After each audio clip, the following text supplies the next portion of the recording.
మంచి పుస్తకానికి తగినట్టుగా మంచి వ్యక్తులు పాల్గొంటున్న ఈ సభ దిగ్విజయంగా జరగాలని ఆశిస్తున్నాను. మీకు నా శుభాకాంక్షలు అందిస్తున్నాను. నమస్కారం. ఈరోజు నేను రచించినటువంటి పుస్తకం 10వ పుస్తకం. ఇది అక్షరం అమృతం ఆవిష్కరణ. ఇది వ్యాస సంపుటి. దీంట్లో ఉన్నటువంటి వ్యాసాలన్నీ కూడా ఆకాశవాణి భావన కార్యక్రమంలోనూ తర్వాత కొన్ని పత్రికల్లోనూ వచ్చినవి. దీనికి రమణాచారి గారు ఈరోజు ఆవిష్కరిస్తున్నారు. ఆయన దాదాపుగా నాది 6వ 7వ పుస్తకం ఈరోజు వారి ద్వారా ఆవిష్కరించబడ్డది. నేను రాసిన 10 పుస్తకాల్లో మొదట్లో 3-4 మినహా మిగతా పుస్తకాలన్నీ కూడా రమణాచారి గారు ఆవిష్కరించారు.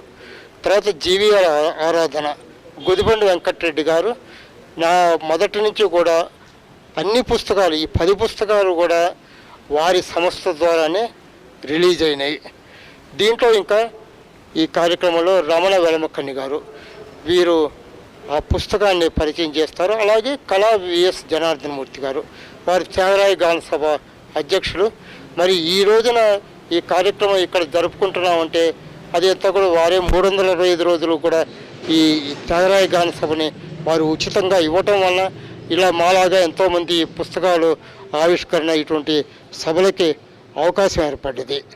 తర్వాత తంగిరాల చక్రవర్తి అని చెప్పి మిత్రుడు, అతను కూడా ఇది సభలో పాల్గొంటున్నాడు. దీనికి ముందు ఒకటి కవి సమ్మేళనం ఉంది. దాదాపుగా ఒక 17-18 మంది కవులు దీంట్లో పాల్గొంటారు. ఈ కవి సమ్మేళనంలో పెద్దూరు వెంకటదాస్ గారు మా మిత్రుడు, ఆయన ఈ కవి సమ్మేళనాన్ని కార్యక్రమాన్ని నిర్వహిస్తున్నారు.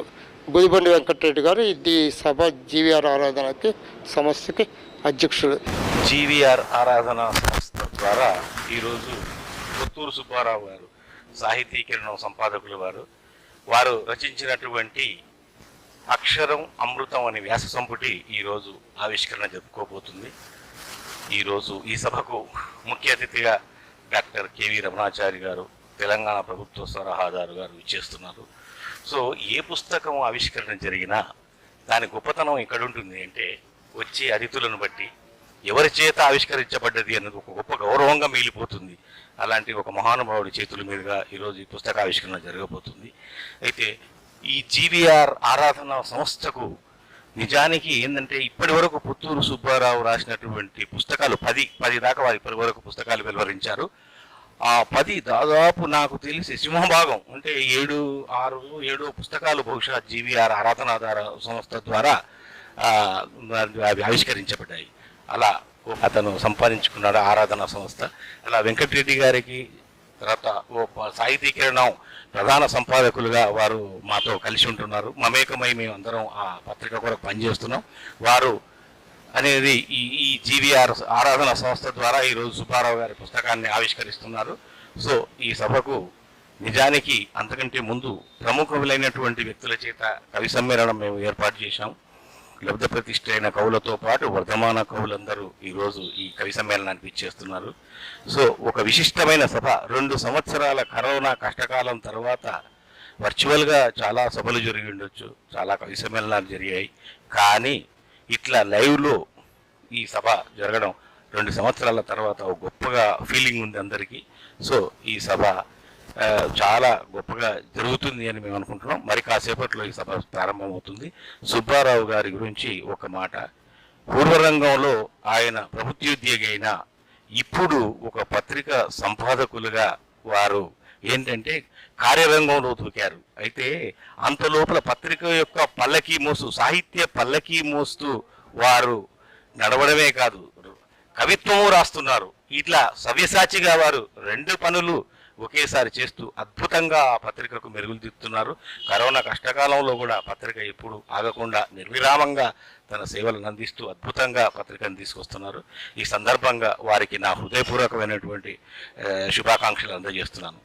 జీవీఆర్ ఆరాధన కల్చరల్ ఫౌండేషన్ వారి శ్రీ పొత్తూరి సుబ్బారావు గారు రచించిన 10వ పుస్తకం అక్షరం అమృతం వ్యాస సంపుటి ఆవిష్కరణ సందర్భాలు శుభాకాంక్షలు. పొత్తూరి సుబ్బారావు గారు కవి కాకుండా సాహితీ కిరణం ఎడిటర్గా సుమారు దశాబ్దం కాలంగా సాహితీ సేవ చేస్తున్నారు. ఈ పుస్తకం శ్రీమతి కుమ్మాయమ్మ సుబ్బారావు గారికి అంకితం అవ్వబోతుంది. ఈ శుభ సందర్భాన జీవీఆర్ ఆరాధన కల్చరల్ ఫౌండేషన్ వారికి, సాహితీ మిత్రులు పొత్తూరి సుబ్బారావు గారికి మరియు ప్రపంచ రికార్డులు నెలకొల్పిన త్యాగరాజ గానసభ వారికి అభినందనలు.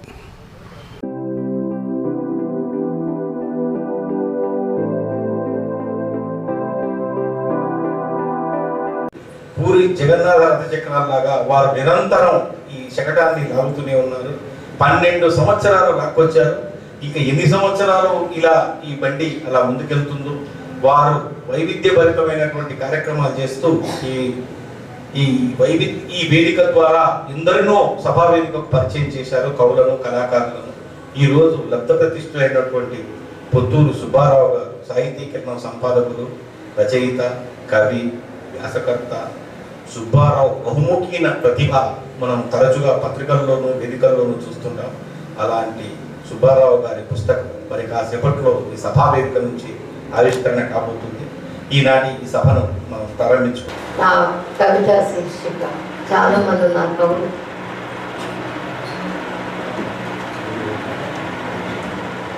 ఇప్పుడున్న వాతావరణంలో జరిగే యుద్ధం పైన ఎంత కొత్త యుద్ధమైనా పాతది. కవితా శీర్షిక ఎంత కొత్త యుద్ధమైనా పాతది. యుద్ధం పాతది, ఎంత కొత్త యుద్ధమైనా పాతది.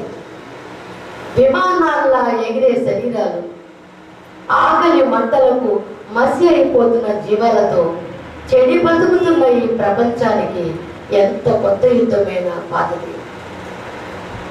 అరచేతుల్లోనే ఆవిరైపోయిన శాంతి ప్రసూనాలన్నీ నరవేదపు దృశ్యాలై మారినప్పుడు ఎంత కొత్త యుద్ధమైనా పాతది. ధనాధికారపు ట్రంకు పెట్టిలో ఆత్మాభిమానాలన్నీ ఊపిరాడక తన్నుకులాడుతున్నప్పుడు ఎంత కొత్త యుద్ధమైనా పాతది. 4 వేదాలు 4 దిక్కుల జ్వలనాల్లో తన మన పరతమ సారూప్య కట్టడాలన్నీ శిథిలాలుగా మారిపోయి ఏ తునక ఏ దేహంతో గుర్తుపట్టలేనంతగా మారిపోయినప్పుడు మనం చూస్తున్నప్పుడు ఎంత కొత్త యుద్ధమైనా అది పాతది. భయపడుతూ జీవించే జీవాలకు, బాధపడుతూ కనిపించే బంధాలకు పెద్ద తేడా లేదు. భయపడుతూ జీవించే జీవాలకు, బాధపడుతూ కనిపించే బంధాలకు పెద్ద తేడా లేదు. ఆధిపత్యం, అధికారం, నిరంకుశ ధోరణిని కొమ్ము కాసే కోరల్లో వేరొకరి రక్తాన్ని చూసి ఆనందించే తత్వాలు, మరొకరిపై జరిగే దాడి దృశ్యీకరణలు, కాష్టం నుంచి కడుపులు నింపుకునే ప్రయత్నాలు, కూలిపోతున్న సంస్కారాలు, కాలిపోతున్న ప్రాణాలు మన ఉనికికి ఆనవాళ్ళైనప్పుడు ఎంత కొత్త యుద్ధమైనా పాతది. మీకు తెలియదేమో, మనిషి తనకే తెలియకుండా అత్యాశలకు పోయి ఎప్పుడూ అసూలు బాసాడు. మీకు తెలియదేమో, మనిషి తనకే తెలియకుండా అత్యాశలకు పోయి ఎప్పుడూ అసూలు బాసాడు. జరుగుతున్న ఈ శవాల యాత్రలో ఎవరైనా ఒకటే కదా.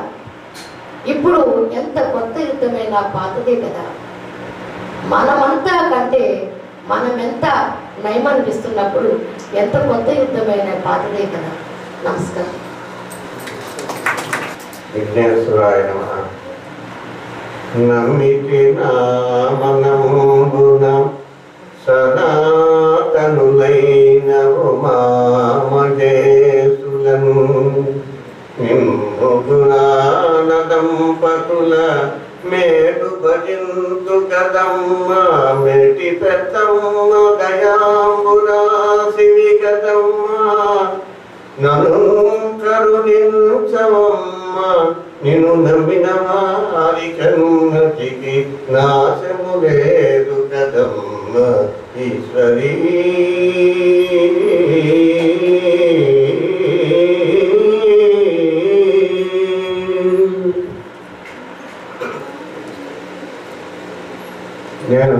20 సంవత్సరాలు అయిందండి ఉద్యోగం. మనం రిటైర్ అయిపోయి 79 సంవత్సరాలు నాకు. రిటైర్ అయినప్పుడు ప్రతి వాళ్ళు కూడా చాలా ఫీల్ అవుతుంది వాళ్ళు.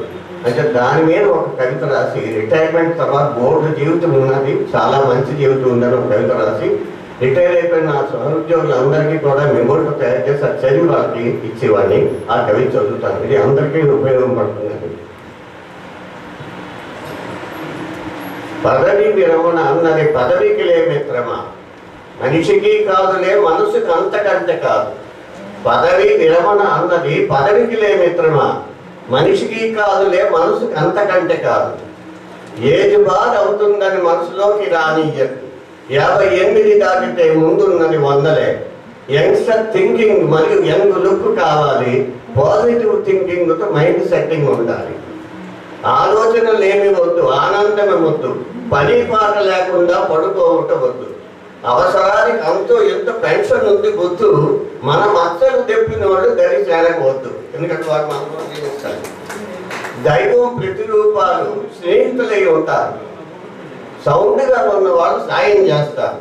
మండు టెండలో వారు తొలగరిసినవి అవుతారు, మందులోకి వెళ్ళొద్దు, మనీ ఖర్చు పెట్టద్దు. ఇంకా లాస్ట్ స్టేజ్ బీపీ షుగరు లాంటివి ఉంటాయి, ఉండని. మందులు వేసుకుంటూనే జబ్బు లేదనుకో. మనసుకి మనిషికి తేడా ఉంది తెలుసుకో, మనసు బాగుంటే మనిషికి ఆరోగ్యం లేదు. నమస్తే. ఈనాటి ఈ కార్యక్రమానికి ఎంతో మంది కవులు కవిత్రులు ఈనాటి ఈ వేదికను అలంకరించి చాలా శోభాయమానంగా చూడడానికి అందరికీ నా తరఫున కూడా స్వాగతం, సుస్వాగతం. ఈనాటి కార్యక్రమానికి ముఖ్యంగా అక్షరం అమృతం, అక్షరాన్ని మనం అమృతంగా దాని విలువ ఎలా ఉంటుంది అనేది ఈనాటి కార్యక్రమంలో మనం చూడబోతున్నాము. నాకు ఈ మంచి అవకాశం ఇచ్చినందుకు చాలా ధన్యవాదాలు తెలుపుకుంటున్నాను.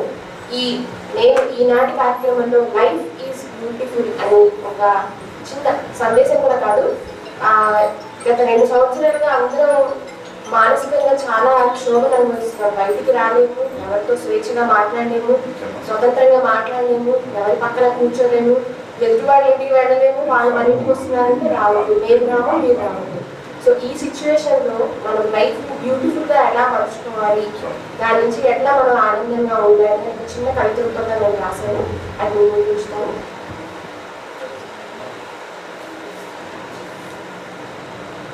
Life is beautiful.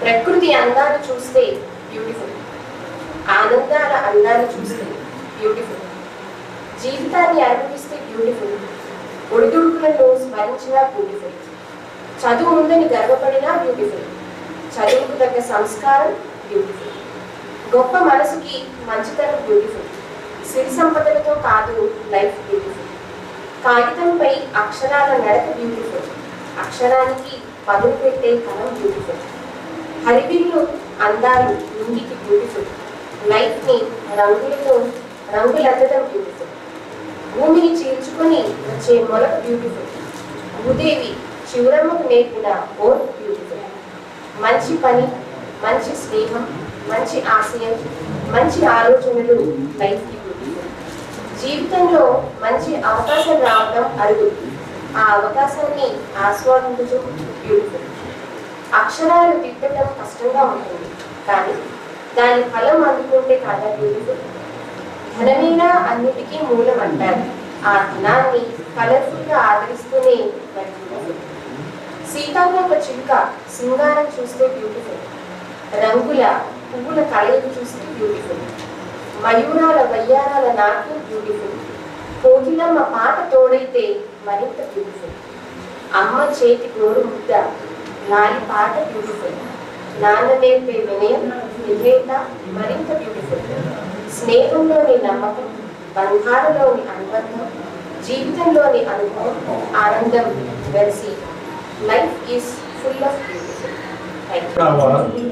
చదివిన చదువుకు విలువ లేదని వ్యధన ఉండితివా, ఆకలి రాజ్యానికి అధిపతివై అల్లాడుతున్నావా, రోజుకొక పూటైనా కడుపు నిండా కబడం తినకున్నావా, సరైన కూలీ ఇవ్వని కామందులు కాలితో తన్నావా, పోలీసు సందల బూటు కాలి దెబ్బలు తిన్నావా, సమత కోసం మమతానురాగాలకై అల్లాడుతున్నావా? తెల్ల దొరలు దోచుకుంటున్నారని సాగనంపావా?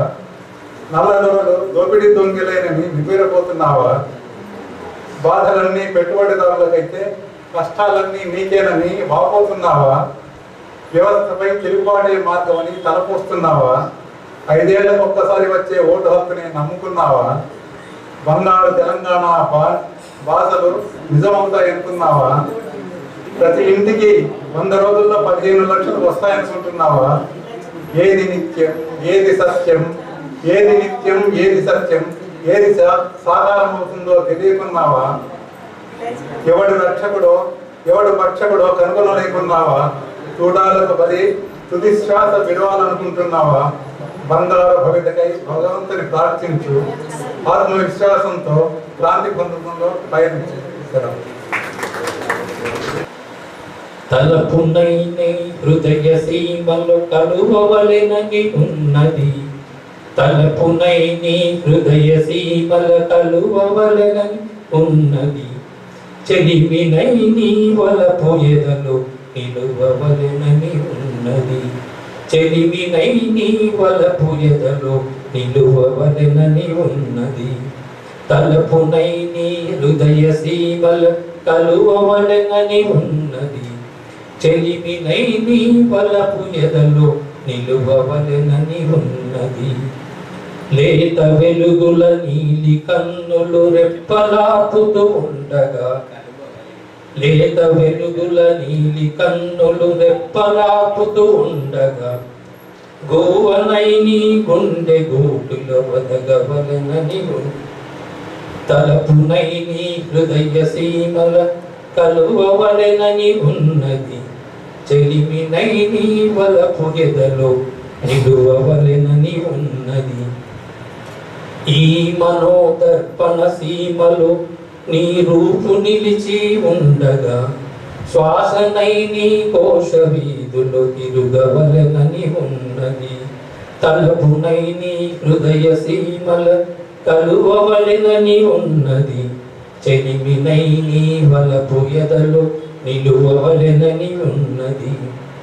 తలుపులీనే తారలెన్నో కొనుకుమేనిలో నిలువగా, తలుపులీనే తారలెన్నో కొనుకుమేనిలో నిలువగా, మధువునై నీ పెదవి అంచున జారవలెనని ఉన్నది. మధువునై నీ పెదవి అంచున జారవలెనని ఉన్నది. తలపునై నీ హృదయ సీమల కలువవలెనని ఉన్నది. చెలిమినై నీ వలపు ఎదలు నిలువవలెనని ఉన్నది. నీ దునుదుటి కుంకుమై నిత్య శోభతో వెలుగగా, నీ దునుదుటి కుంకుమై నిత్య శోభతో వెలుగగా, ప్రాణమై నీ ప్రణయ జ్యోతిగా వెలుగవలెనని ఉన్నది.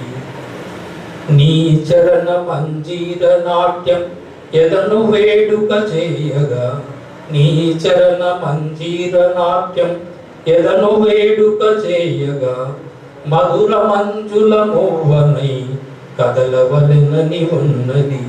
తలపునై నీ హృదయ సీమల కలువవలెనని ఉన్నది. చెలిమినై నీ వలపు ఎదలు నిలువవలెనని ఉన్నది. ప్రణవమై నీ కోవెలెదుటి నిలిచెను రఘువీరుడు. ప్రణవమై నీ కోవెలెదుటి నిలిచెను రఘువీరుడు. నీ కుసుమ కోమల మధువులే కోరవలెనని ఉన్నది. తలపునై నీ హృదయ సీమల కలువవలెనని ఉన్నది. చెలిమినై నీ వలపు ఎదలు నిలువవలెనని ఉన్నది. చెలిమినై నీ వలపు ఎదలు నిలువవలెనని ఉన్నది. ధన్యవాదాలు. సామాజిక స్పృహతో ఇంకాస్త మంచిగా రాయమంటూ ప్రేరేపించారు సాహితీ కిరణం వారు. కంటి కొసన ఆనంద బాష్పం, మనసు పొరలో కృతజ్ఞతా జ్ఞాపనం ముక్తిని కొనుక్కుంటే మనసులోనే ధన్యవాదాలు అర్పించాలి వారికి. పురస్కారం నాలో మరింత బాధ్యత పెంచింది గుర్తుకు చేసుకునేసేసి మరి కాస్త ఒళ్ళు దగ్గర పెట్టుకొని రాస్తానని చెప్పేసేసి ఆ వాగ్దేవికి పాదాలకి ప్రణామం చేశాం. పులిబండ వెంకటరెడ్డి గారికి, కొత్తూరి సుబ్బారావు గారికి, ఏకంగా సాహితీకరణం స్టాఫ్ అందరికీ నా ధన్యవాదాలు.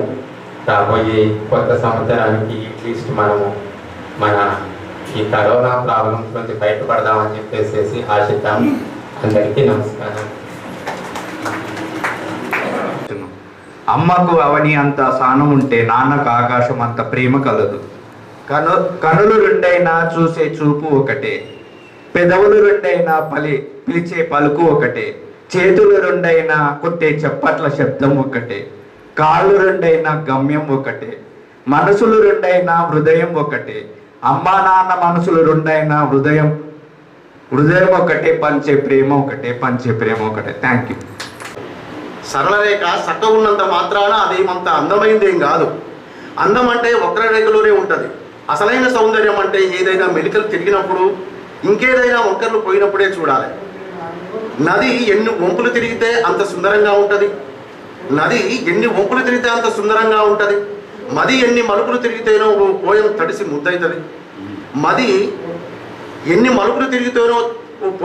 ముద్దవుతుంది. తెగిన జ్ఞాపకాలను ముడివేయాలంటే ఆలోచనలు ఎన్ని దారులు తిరగాలో.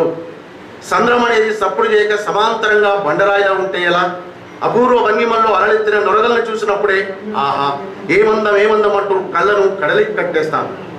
ఏ మెలికలు లేకుండా ఎదచించుకొని ఒక పుల్లగా దిగి ఎగవాకిన మొక్కని చూసేదెవరు? మొక్క తన దేహాన్ని కత్తిరించేసుకొని కొమ్మలు అల్లుకొని కొండకేసి చూస్తున్నప్పుడు ఆకాశానికి హారతి పల్లె మల్లె ఉండదు. ఏ అలకలు లేని ఆలుమొగల సంసారంలో ఆనందం ఏముంటుంది? అలసట మాత్రమే ఉంటుంది. సమాంతరంగా ఉన్న నేలను చూసినప్పుడు కాదు, నేలపై మొలిచిన గిరులను చూసినప్పుడే నిలువెల్లా మనసు పులకిస్తుంది. కొత్తదనం కావాలంటే ఉన్నది ఉన్నట్లు చూస్తే ఎలా? లేనిది ఉన్నట్లు ఊహిస్తేనే కదా ఔరా అనిపించే అతి సుందర దృశ్యాలు పుడతాయి. అక్షరం ఇంపైన సరిగమల స్వరగమనం అక్షరం. ఇహపరార వారధి ఈ అక్షరం. క్షీరనీర న్యాయం అక్షరం. సాక్షాత్ వాగ్దేవి రూపమే అక్షరం. శబ్దశక్తి అక్షరం. శక్తి రూపం అక్షరం. మంత్రశక్తి మనోశక్తి అక్షరం. ఆయుశక్తి అంతర్గత శక్తి అక్షరం. మోహన శక్తి మౌఖిక శక్తి. పరమైక్య శక్తి అక్షయ శక్తి అక్షరం. సుందరమైన అక్షరం. సుస్వరయుక్తం అక్షరం. సుమనోహర అక్షరం. అమరమైన అక్షరం. నాదాక్షరం వదిలేసి ఖాళీ దేహంతో తిరిగి రావడం అదొక శూన్య స్థితి. హృదయాన్ని ఒక చోట వదిలేసి ఖాళీ దేహంతో తిరిగి రావడం అదొక శూన్య స్థితి. పాదాలు భూమిని అతుక్కొని వెళ్ళడానికి మొరాయిస్తాయి. కళ్ళు రెండు అఖాతంలోని ఆటుపోటుల్లా మారతాయి. రహదారి కొండ చిలువలా భయపెడుతుంది. కనిపించని ఎదురుగాలి గుండెల మీద చెయ్యి పెట్టి వాడి వైపు వెనక్కి నెట్టేస్తుంది. అడుగు ముందుకు అంగుళం కూడా జరగలేని దేహం బరువు పదింతలు రెట్టింపు అయినట్టు తెలుస్తుంది. అనుభవాన్ని వ్యక్తం చేయడానికి ఏ భాష సరిపోదు. అదొక శిఖరాయమానమైన ఉద్విగ్నం. నిజానికి మా ఇద్దరి మధ్య భౌతిక దూరం తక్కువే. కావ్యాలు అల్లటానికి, కృష్ణశాస్త్రిని కాదు ప్రకృతిని దించటానికి, జాషువానేమీ కాదు గబ్బిలాన్ని అర్థించటానికి, శ్రీశ్రీని కానే కాదు వీరత్వాన్ని నింపటానికి. చెప్పుకునేందుకు ఏమీ లేదు, రాయటానికి ఏమీ పెద్దగా రాదు. అంత మాత్రంతో అయిపోలేదు. నేను అక్షర ప్రేమికుడను. ఆహారం కన్నా మిన్నగా అక్షరాలను ఇష్టపడతాను. రోడ్డుపై పడి ఉన్న చెత్త కాగితాన్ని ప్రేమిస్తాను. మట్టి బెడ్డల పైన పుస్తకాన్ని తుడిచి కళ్ళకు అద్దుతాను. నేనేమీ కవినో రవినో కాను వెలుగును పంచటానికి. నేనేమీ కవినో రవినో కాదు వెలుగును పంచటానికి. కానీ కవిత్వాన్ని హత్తుకుంటాను, కవులను నెత్తిన పెట్టుకుంటాను. కవులందరూ చేరిన చోట వారికి కాఫీలు ఇస్తూ మురిసిపోతాను. కవిత్వ పలుకలను గాంధీకారికి ఎడమై ప్రజా వ్యావహారిక భాషకు పెద్దపీట వేసిన ఓ పిడుగు మహాశయ, నీకు కోటి కోటి దండాలు. అంటరాని వారిగా అడవులలో ఒంటరిగా అందరికీ దూరంగా దుర్భర జీవితం గడుపుతున్న సవరులను సరసన చేర్చుకొని సవర భాషను నేర్చుకొని విందు భోజనం విద్యాభోజనం వడ్డించిన మహోన్నత మానవతామూర్తి ఓ పిడుగు మహాశయ, నీకు కోటి కోటి దండాలు. గాంధీగా ముళ్ళబాటపై నడకను తప్పించి వ్యవహారిక భాష పూల రహదారిపై నడిపించి పండిత భాషోద్యమానికి ఎదురు నిలిచి ఉద్యమ పూరి గెలిచి ప్రజల జయజీలనందిన వ్యావహారిక భాషోద్యమ చక్రవర్తి ఓ పిడుగు మహాశయ, నీకు కోటి కోటి దండాలు. సవర భాషకు వ్యాకరణం రచించి దక్షిణ ముండా భాషను శాస్త్రీయంగా పరిశోధించి ఆధునిక ఆంధ్ర భాషను సంస్కరించి శాసనాల లిపిని పరిశీలించి చరిత్రకారులకు అందించి తెలుగు భాషకై తప్పించి శ్రమించిన ఓ పిడుగు మహాశయ, నీకు కోటి కోటి కోటి దండాలు. నీవు ఆనాడు నాటిన వ్యవహారిక భాషా బీజం మొలకెత్తి మొక్కై మానై నేడు మహావృక్షమై శాఖోపశాఖలుగా విస్తరించి తెలుగు భాషాభిమానులకు తోడై నీడై నిలిచేలా చేసిన ఓ పిడుగు మహాశయ, నీకు కోటి కోటి దండాలు. మనసులో బంగారం పూయిస్తాడు. సంతానానికి సౌభాగ్యం పంచుతూ తాను పేదరిక పంకంలో చెమట పువ్వై వికసిస్తాడు. 4 అడుగులు వేయగలిగే నడకను, నలుగురితో మెలిగే నడతను వేలుపట్టి నేర్పుతాడు. కష్టాల శత్రువులు కత్తులు దూస్తున్నా, కన్నీటి వరదలో కొట్టుకుపోతున్నా, నలతలు కలతలు దరిచేరకుండా పిల్లలకు కవచమై నిలుస్తాడు. వర్తమానమై గడిగిపోతూ భవిష్యత్తుకు వెలుగునిస్తాడు. ఆకాశపటంచుల దాకా గాలిపటంలా ఎగరనిస్తూ నేల మీద దారంలా ఆధారం అవుతాడు. అంతెందుకు, ఇప్పుడు కూడా నాన్న అక్కడెక్కడో చెమట చెట్లకు అగరధూమం ఇస్తున్నాడు. ఇక్కడ నాలో అక్షరాల పరిమళం గుర్వారిస్తుంది. ధన్యవాదాలు. వేల వెరసి ఆయన రూపం కడు రమణీయం. తెలిసిపోయింది మీ అందరికీ, కడు రమణీయం. వెరసి ఆయన రూపం కడు రమణీయం. అవసరార్థులకు ఆయన ఆపన్న హస్తం, ఆ ఇల్లే అందరికీ ఆవాసం. కవనస్థావరమైన ఆస్థానం, ఆస్థానం పంచపక్ష పరమాణాలే కాదు, ఫల పుష్ప పత్ర తోయదాలు కూడా అర్పించలేనోళ్ళకి కూడా ఆదరించే అపురూప నిలయం ఆయన ఆశ్రమం. ఏ ఆదరణకు నోచుకోని కళాకారులెందరికో అది ఆశ్రయం. శ్రీవారి సేవలో తరిస్తున్న మానవాళి మంచికై అహరహం శ్రమిస్తున్న ఆ ఆశ్రమవాసికి ఇదే మా వేదిక ముఖ్య అతిథిగా ఆహ్వానం. Welcome sir.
सदा विमुक्ति साधकं कलाधरावतंसकं विलासिलोकरक्षकम् अनायकैकनायकं विनाशिते दैत्यकं नताशुभाशुनाशकं नमामि तं विनायकं नतेन्तरातिभीकरं नमोदितार्कभास्वरं नमत्सुरारिनिर्झरं नताधिकः पदुर्धरं सुरेश्वरं निधीश्वरं गजेश्वरं गणेश्वरं महेश्वरं त्वमाश्रये परात्परं निरन्तरं समस्तलोकशङ्करं निरस्तदैत्यकुञ्जरं धरेतराधरं वरं वरे भवक्तमक्षरं कृपाकरं क्षमाकरं मुदाकरं यशस्करं मनस्करं नमस्कृतं नमस्करोमि भास्वरम् अकिञ्चनातिमाजरं चिरन्तनोति भाजनं पुरारिपूर्वनन्दनं सुरारिकुर्वचर्वनं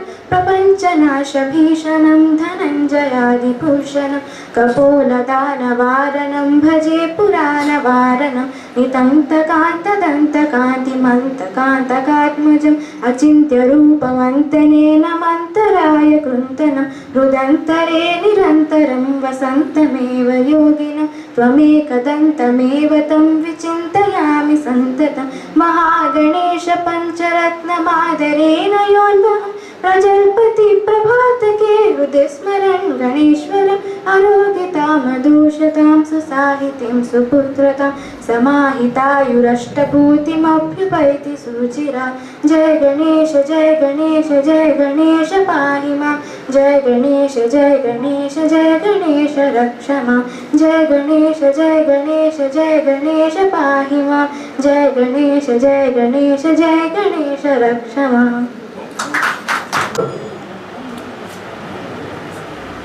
తనవారు అని అందరూ అనుకునేవారు.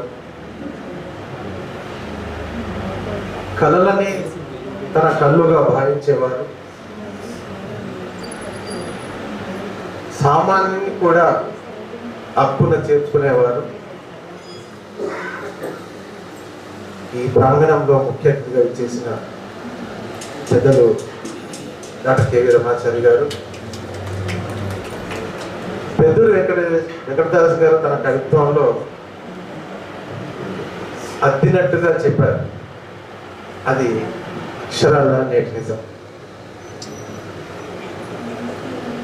ఆత్మీయ అతిథిగా విచ్చేసిన ప్రముఖ సాహితీవేత్త, సమీక్ష అంటే ఏమిటి, ఎలా ఉండాలి అని పలువురికి తెలిసేలా ఒక మంచి పుస్తకాన్ని సమీక్ష చేస్తే బాగుండు అని తపన చెందే మంచి మిత్రుడు కవి రమణ వెలమకన్య గారు, శుభాకాంక్షలు అందజేయడానికి చేసిన కవి రచయిత విమర్శకులు తంగరాజ చక్రవర్తి గారు, సమాచార శాఖ పూర్వ చివరి డైరెక్టర్ అయిన సుభాష్ గౌడ్ గారు, పొత్తులు సుబ్బారావు గారి సోదరులు ఉమ్మడి సుబ్బయ్యమ్మ గారు ఈరోజు తన జన్మదినం అని చెప్పేసి తెలిసినందుకు ఆమెకు నా శుభాకాంక్షలు తెలియజేస్తా ఉన్నా. సభ ప్రారంభానికంటే ముందు జరిగిన కవి సమ్మేళనానికి నిర్వాహకుడు వివరించిన పెద్దలు వెంకటదాస్ గారు అక్షరాలతో ఆడుకుంటా ఉంటాడు. ఎప్పుడు ఏ అక్షరం తన నోటి ద్వారా వస్తుందో మనకు తెలియదు. అందులో హాస్యం ఉండవచ్చు, ఆశ్చర్యం కలగవచ్చు, ఆనందం కలగవచ్చు, ఒక స్పృహ అనేది మాత్రం ఉంటుంది. మంచి కవి సమ్మేళనాన్ని నిర్వహించిన పెద్ద వెంకటవారి బాగాలేదు ఈ కవిత్వం, చాలా గొప్ప మంది కవిత్వం అనడానికి వీలు లేకుండా దాదాపుగా అందరూ పోటీ పడి చదివినట్టుగా, పోటీ పడి రాసినట్టుగా ఎప్పుడో పాల్గొన్న కవులు కూడా ఈ కరోనా వల్ల గ్యాప్ వచ్చినప్పటికీ ఈ సభలో పాల్గొని తమ కవిత్వాన్ని వినిపించిన అందరికీ నా నమస్కారాలు. ఈ సభలో పాల్గొన్న దాదాపుగా కవులందరూ కూడా నేటిజంలో తమ కవిత్వాన్ని చూసుకొని మురిసిపోయిన వాళ్ళే. అది వారి అదృష్టమో లేక నేటి నిజాలు నోచుకున్న అదృష్టమో తెలియదు, కానీ అక్షరం చుట్టూ తిరుగుతున్న వాళ్ళ మనమంతా. ఈనాటి కథానాయకుడు పొత్తూరు సుబ్బారావు గారు తమ పుస్తకానికి పెట్టిన అక్షర అమృతం అన్న పేరును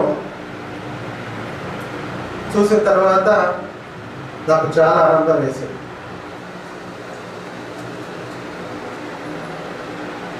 ₹1 కోటి మనకు అప్పనంగా వస్తే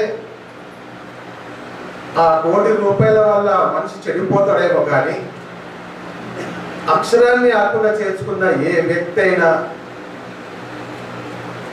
గొప్పగా జీవించడానికి, జీవితాన్ని గొప్పగా మలుచుకోవడానికి ఒక గొప్ప అవకాశం. అందుకే తాను అక్షరం అమృతం అన్నాడు. ఈరోజు మనమంతా ఆ అమృతాన్ని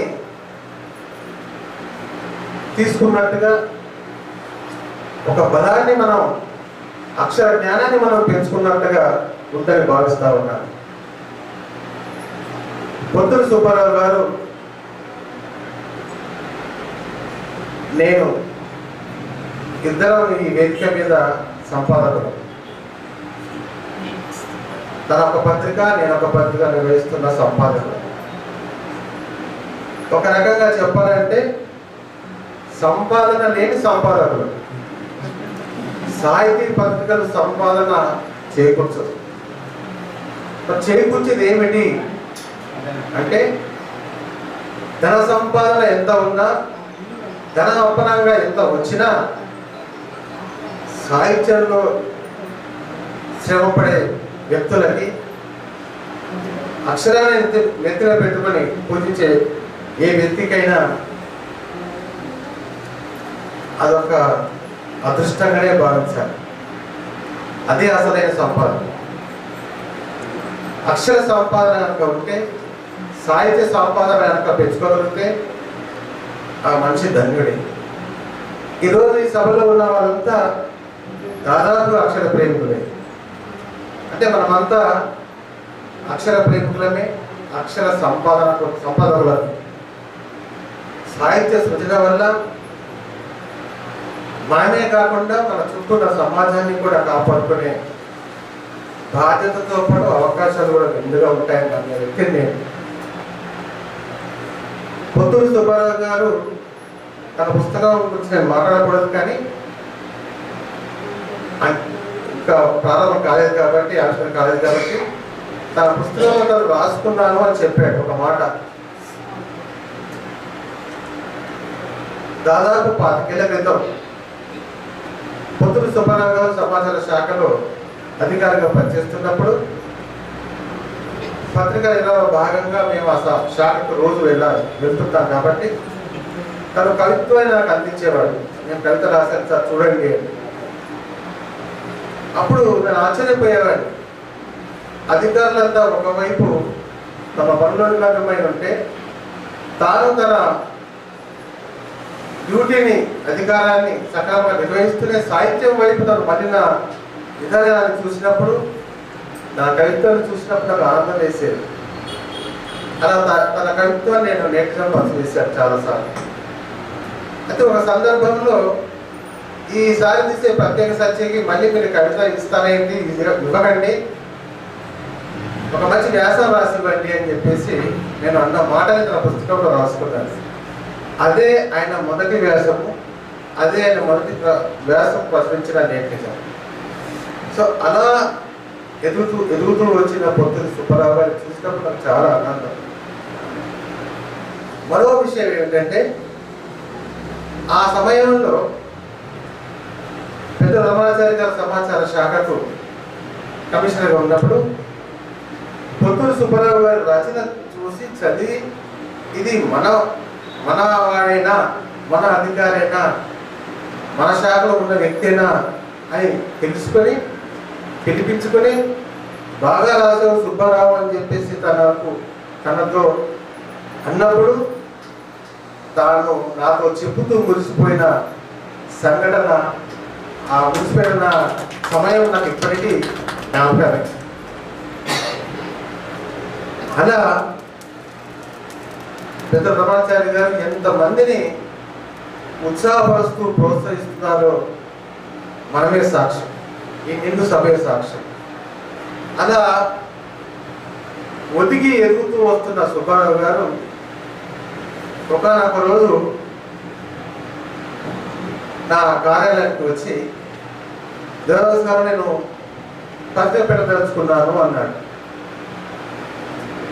నేను చెప్పాను, అధికారిగా హాయిగా ఆనందంగా గడుపుతున్న జీవితాన్ని, ఈ సమయంలో పత్రిక నిర్వహణ కష్టాలు నష్టాలతో కూడుకున్నది, అది తట్టుకునే శక్తి ఉందా అంటే బ్యాంక్ బ్యాలెన్స్ ఉందా, ఆర్థిక వనరులు ఉన్నాయా, ఎవరు వెనకాల ఉండి ప్రోత్సహించడానికి ఆర్థికంగా అలాంటి పరిస్థితికి మన అనుకూలంగా ఉందా అని అడిగినప్పుడు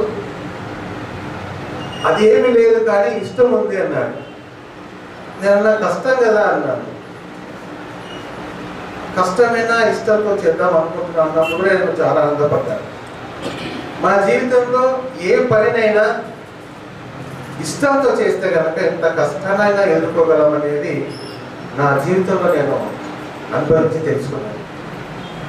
అలా తన ఇష్టంతో కష్టాన్ని కూడా ఎదుర్కొని ఆర్థిక ఇబ్బందులు ఎన్ని ఉన్నప్పటికీ అడ్జస్ట్ చేసుకుంటూ పత్రిక నిర్వహణను కొనసాగించడం అనేది సాహిత్య పత్రిక నిర్వహణ మామూలుగా మిగతా పత్రికలకి సాహిత్య పత్రికకి చాలా సంబంధం తేడా ఉంటుంది కాబట్టి అలా గొప్పగా నిర్వహిస్తున్న పొత్తులు సుబ్బారావు గారు కవిత్వం నుండి సంపాదకీయం వైపు మొగ్గి ఎన్నో సంపాదకీయాలు రాసి సంపాదకీయాల పుస్తకాన్ని కూడా ఇదే వేదిక మీద ఆవిష్కరించుకోవడం జరిగింది.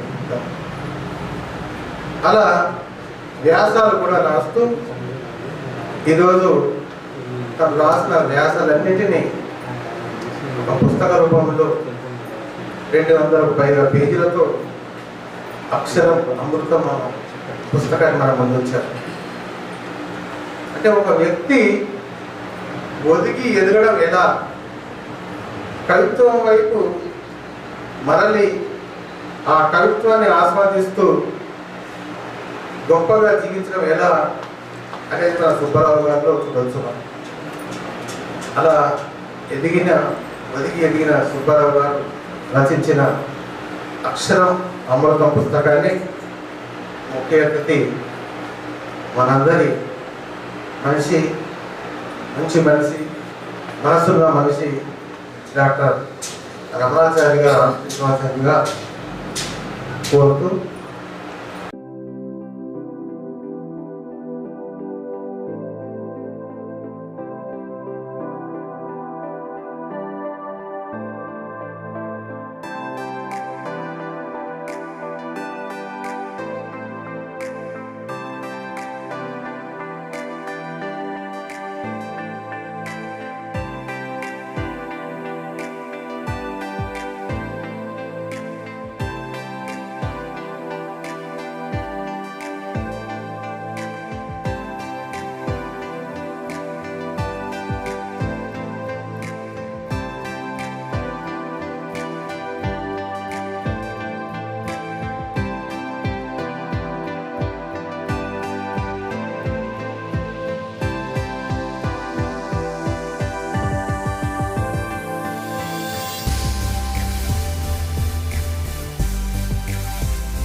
గారు ఈరోజు పుట్టినరోజు.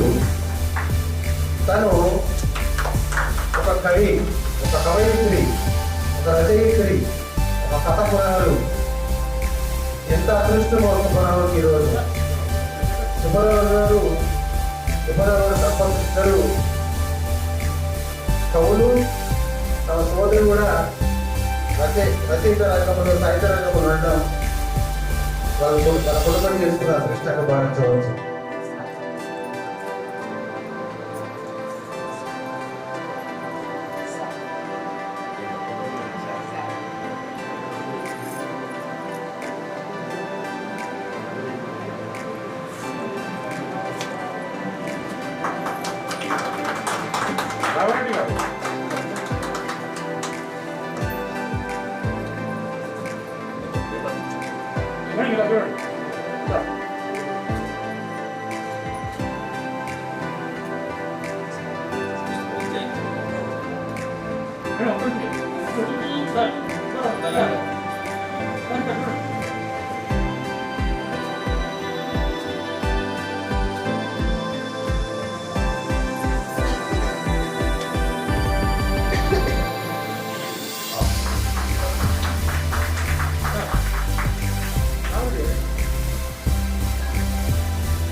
ఈనాటి సమావేశంలో నేను జీవితం పత్రిక సంపాదకులైనటువంటి బయట దేవదాస్ గారు తీసుకుంటున్నారు.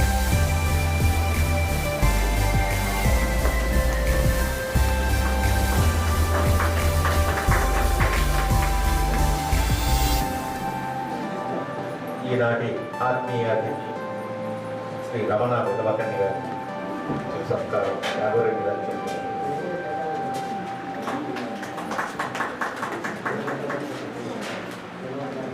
తెలంగాణ ప్రభుత్వ చివరి డైరెక్టర్ అయినటువంటి కె సుభాష్ గౌడ్ గారికి సమాచార శాఖ పూర్వ డైరెక్టర్ సుభాష్ గౌడ్ గారికి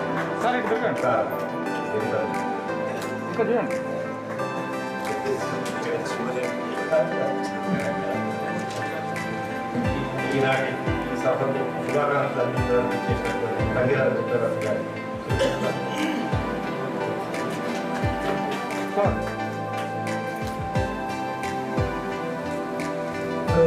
ఇరువురు వెంకటరెడ్డి గారికి నమస్కారం.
నేటి నిజాన్ని చాటి చెప్పేటువంటి శ్రీ బైసా దేవదాస్ గారికి,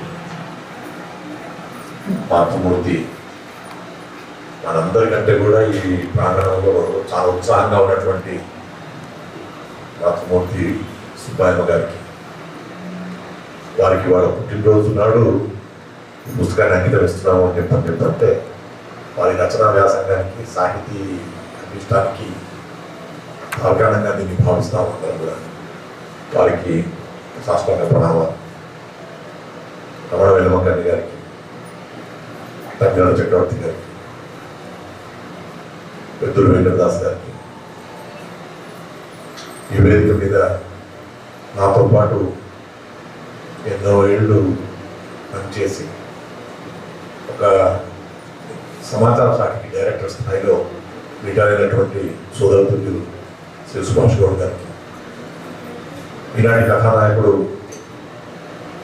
12 ఏళ్ళుగా సంపాదకులుగా ఉంటూ సంపాదన లేని సంపాదకుల్లో వీరో కూడా చెప్పినట్టుగా అధ్యక్షుడు చెప్పినట్టుగా సాహితీ సంపాదన మాత్రం చేసినటువంటి సంపాదకులు, సాహితీకరణ సంపాదకులు, నాతో పాటు సమాచార శాఖలో వారు కూడా పనిచేశారు.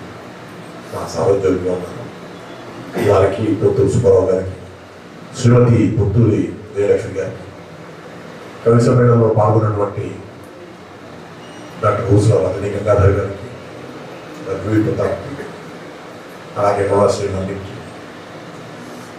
శైలజ మిత్రికి, సుష్లా మాధవి గారికి, అరుణకుమార్ గారికి,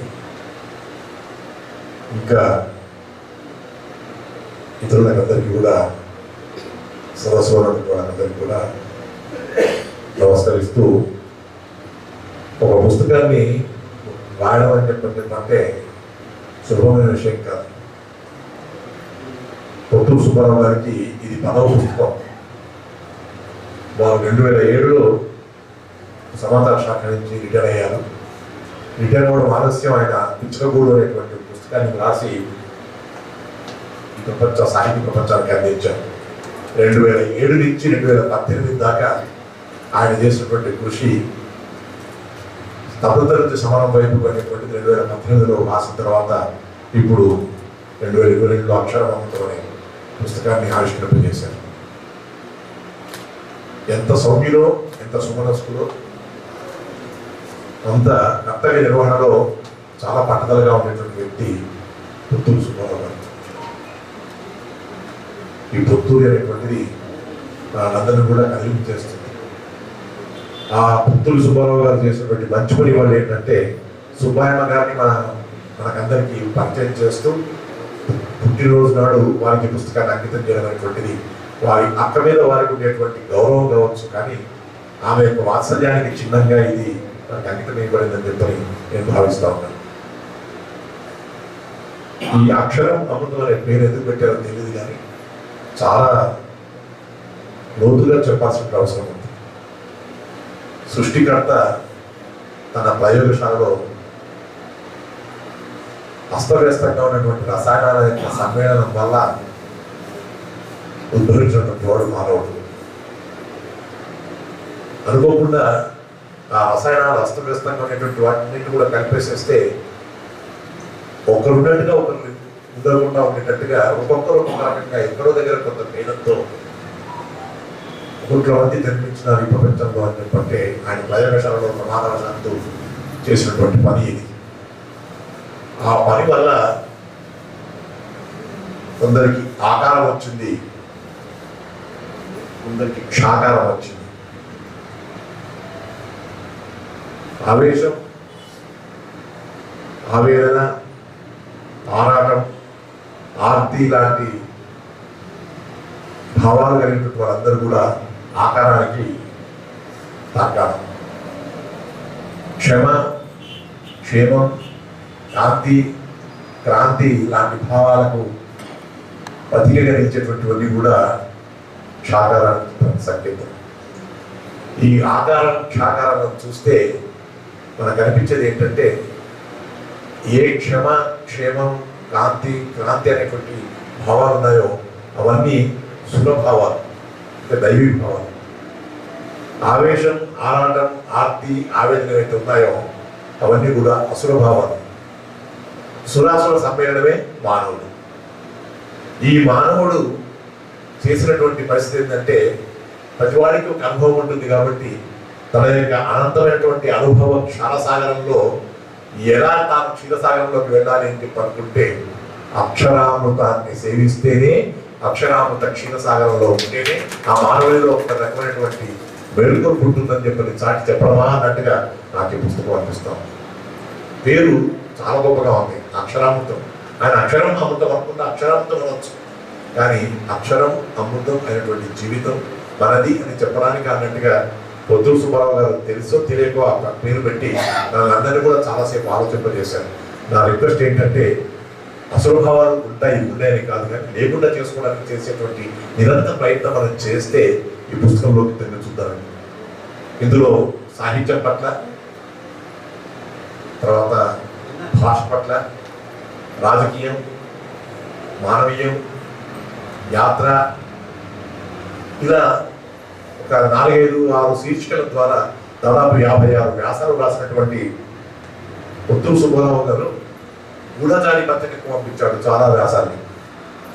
ఆ పత్రిక ఇప్పుడు వస్తుందో లేదో నాకు తెలియదు. గూఢచారి అంటే మాత్రం ఆయన పంపించాడు. ఎందుకు గూఢచారి పత్రిక పంపించాడో ఆయన యొక్క స్పందనలో తెలిపాలని చెప్పి కోరుకుంటున్నాను. అంటే గూఢచారిగా ఉంటే తాను రాసినటువంటి అన్ని కూడా గూఢంగా ఉండాలని చెప్పి అనుకున్నాడా, లేక గూఢచారి వాళ్ళు దీని మీద స్పై చేసేసి నాకు పంపించమని చెప్పి అడిగారా, ఏదైనా వారి యొక్క హృదయావిష్కరణ చేసినప్పుడు మనకు తెలుస్తా ఉంది. ఆంధ్రప్రభకి, అలాగే నేటి నిజానికి, అలాగే ఇంకో 2-3 పత్రికలకు కూడా ఆయన పంపిస్తూ భావన అనేటువంటి రేడియోలో ఉండేటువంటి కార్యక్రమాల్లో చాలా చోట్ల వారు పాల్గొనడం జరిగింది.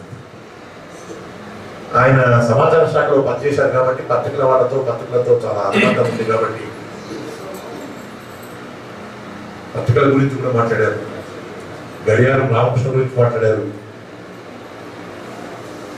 చాలా మంది గొప్పవాళ్ళ గురించి, కరుణశ్రీ గురించి మాట్లాడారు, దాశరథ్ గురించి మాట్లాడారు. ఇవన్నీ మనం చూస్తే మన యొక్క జ్ఞానాన్ని, మన యొక్క పరిజ్ఞానాన్ని పెంపొందింపు చేసుకోవడానికి పనికొచ్చేటువంటి గ్రంథంగా దీన్ని పేర్కొనవచ్చు. అందుకని ఒక సోదరుడు దీనికి ముందు మాట వ్రాస్తూ ఇది కాంపిటేటివ్ ఎగ్జామినేషన్స్ లో పాల్గొనేటువంటి పిల్లలకు కూడా చాలా ఉపయోగకరంగా ఉంటుందని చెప్పిన మాటతో నేను 100% ఏకీభవిస్తున్నాను. ఆ రకంగా ప్రయోజనకరంగా, సంతృప్తికరంగా, ఆనందకరంగా ఈ అక్షర అమృతాన్ని మనందరం కూడా స్వీకరించడానికి ఇవాళ ఈ వేదిక తోడ్పడుతూ ఉంది. కొంతమందికి ఆనందం ప్రయోజనం, కొంతమందికి ప్రయోజనమే ఆనందం. ఇక్కడ వేదిక మీద ఉన్న వాళ్ళు కానీ సభలో ఉండే వాళ్ళకి కూడా ప్రయోజనం ఆనందంగా కాకుండా ఆనందమే ప్రయోజనంగా ఉంది కాబట్టి మనం అందరం ఇక్కడ కూర్చుంటాం. ఈ సాహితీ వేదిక చూస్తూ ఆనందిస్తున్నాం. సాహితీ సభలో మనం అందరం కూడా పాల్గొంటూ ఉన్నాం. పొత్తూరు సుబ్బారావు గారు సాహితీ కిరణం పత్రికలు నడుపుతూ ఉన్నప్పుడు 12 ఏళ్ళుగా నడుపుతున్నప్పుడు ఎలా సాగిస్తారా అని చెప్పి అనుకున్నాను. కానీ ఇప్పుడు ఆయనకు ఒక పత్రిక నిర్వహణలో ఉండేటువంటి కిందులన్నీ తెలిసినాయి కాబట్టి మీరు లోపల పత్రికలు చూస్తే తెలుస్తుంటుంది ఎక్కడెక్కడ ఆదాయం వచ్చేటువంటి ఉన్నాయి, ఎక్కడెక్కడ సాహిత్యాన్ని వెలివిరిసేటట్టుగా ఉన్నాయో మనకు అర్థమైపోతా ఉంది. ఇప్పుడు సాహితీకరణ పత్రికలు చూస్తే నేటితో సంపాదకులు చెప్పినట్టుగా ఇంకా ఆయన ఎదగాలని చెప్పి నేను కోరుకుంటా ఉన్నాను. ఇంకా బాగుండాలని చెప్పి కోరుకుంటా ఉన్నాను.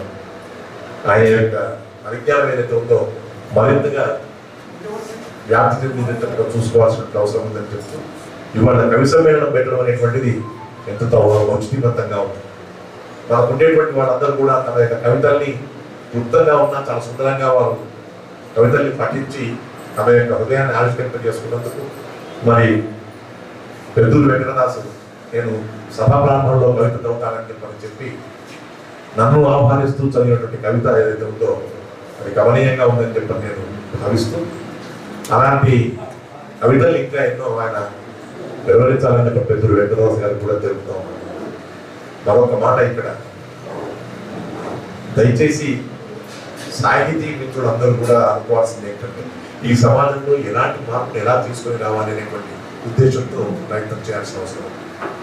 ఇప్పుడున్న రోజులు ఏవైతే ఉన్నాయో ఇవన్నీ కూడా అబద్ధాలకి కానీ హామీలకు కానీ వీటికన్నిటికీ కూడా చాలా ఎక్కువగా కాలం వెలిపించేటువంటి పరిస్థితి ఉంది. కాబట్టి ఇలాంటి సందర్భంలో ఒక చోట ఆయన వ్యాసం రాస్తూ చాలామంది మాఫీలు ఇస్తున్నారు, చాలామంది సబ్సిడీలు ఇస్తున్నారు, ఈ సబ్సిడీలు ఇచ్చినందువల్ల రుణమాఫీ చేసినందువల్ల అది ఒక రకమైనటువంటి కార్చిచ్చును లేపినట్టుగా ఉంది అనేటువంటి వాక్యాన్ని ఆయన అన్నందుకు నేను చాలా సంతోషిస్తూ ఉన్నాను.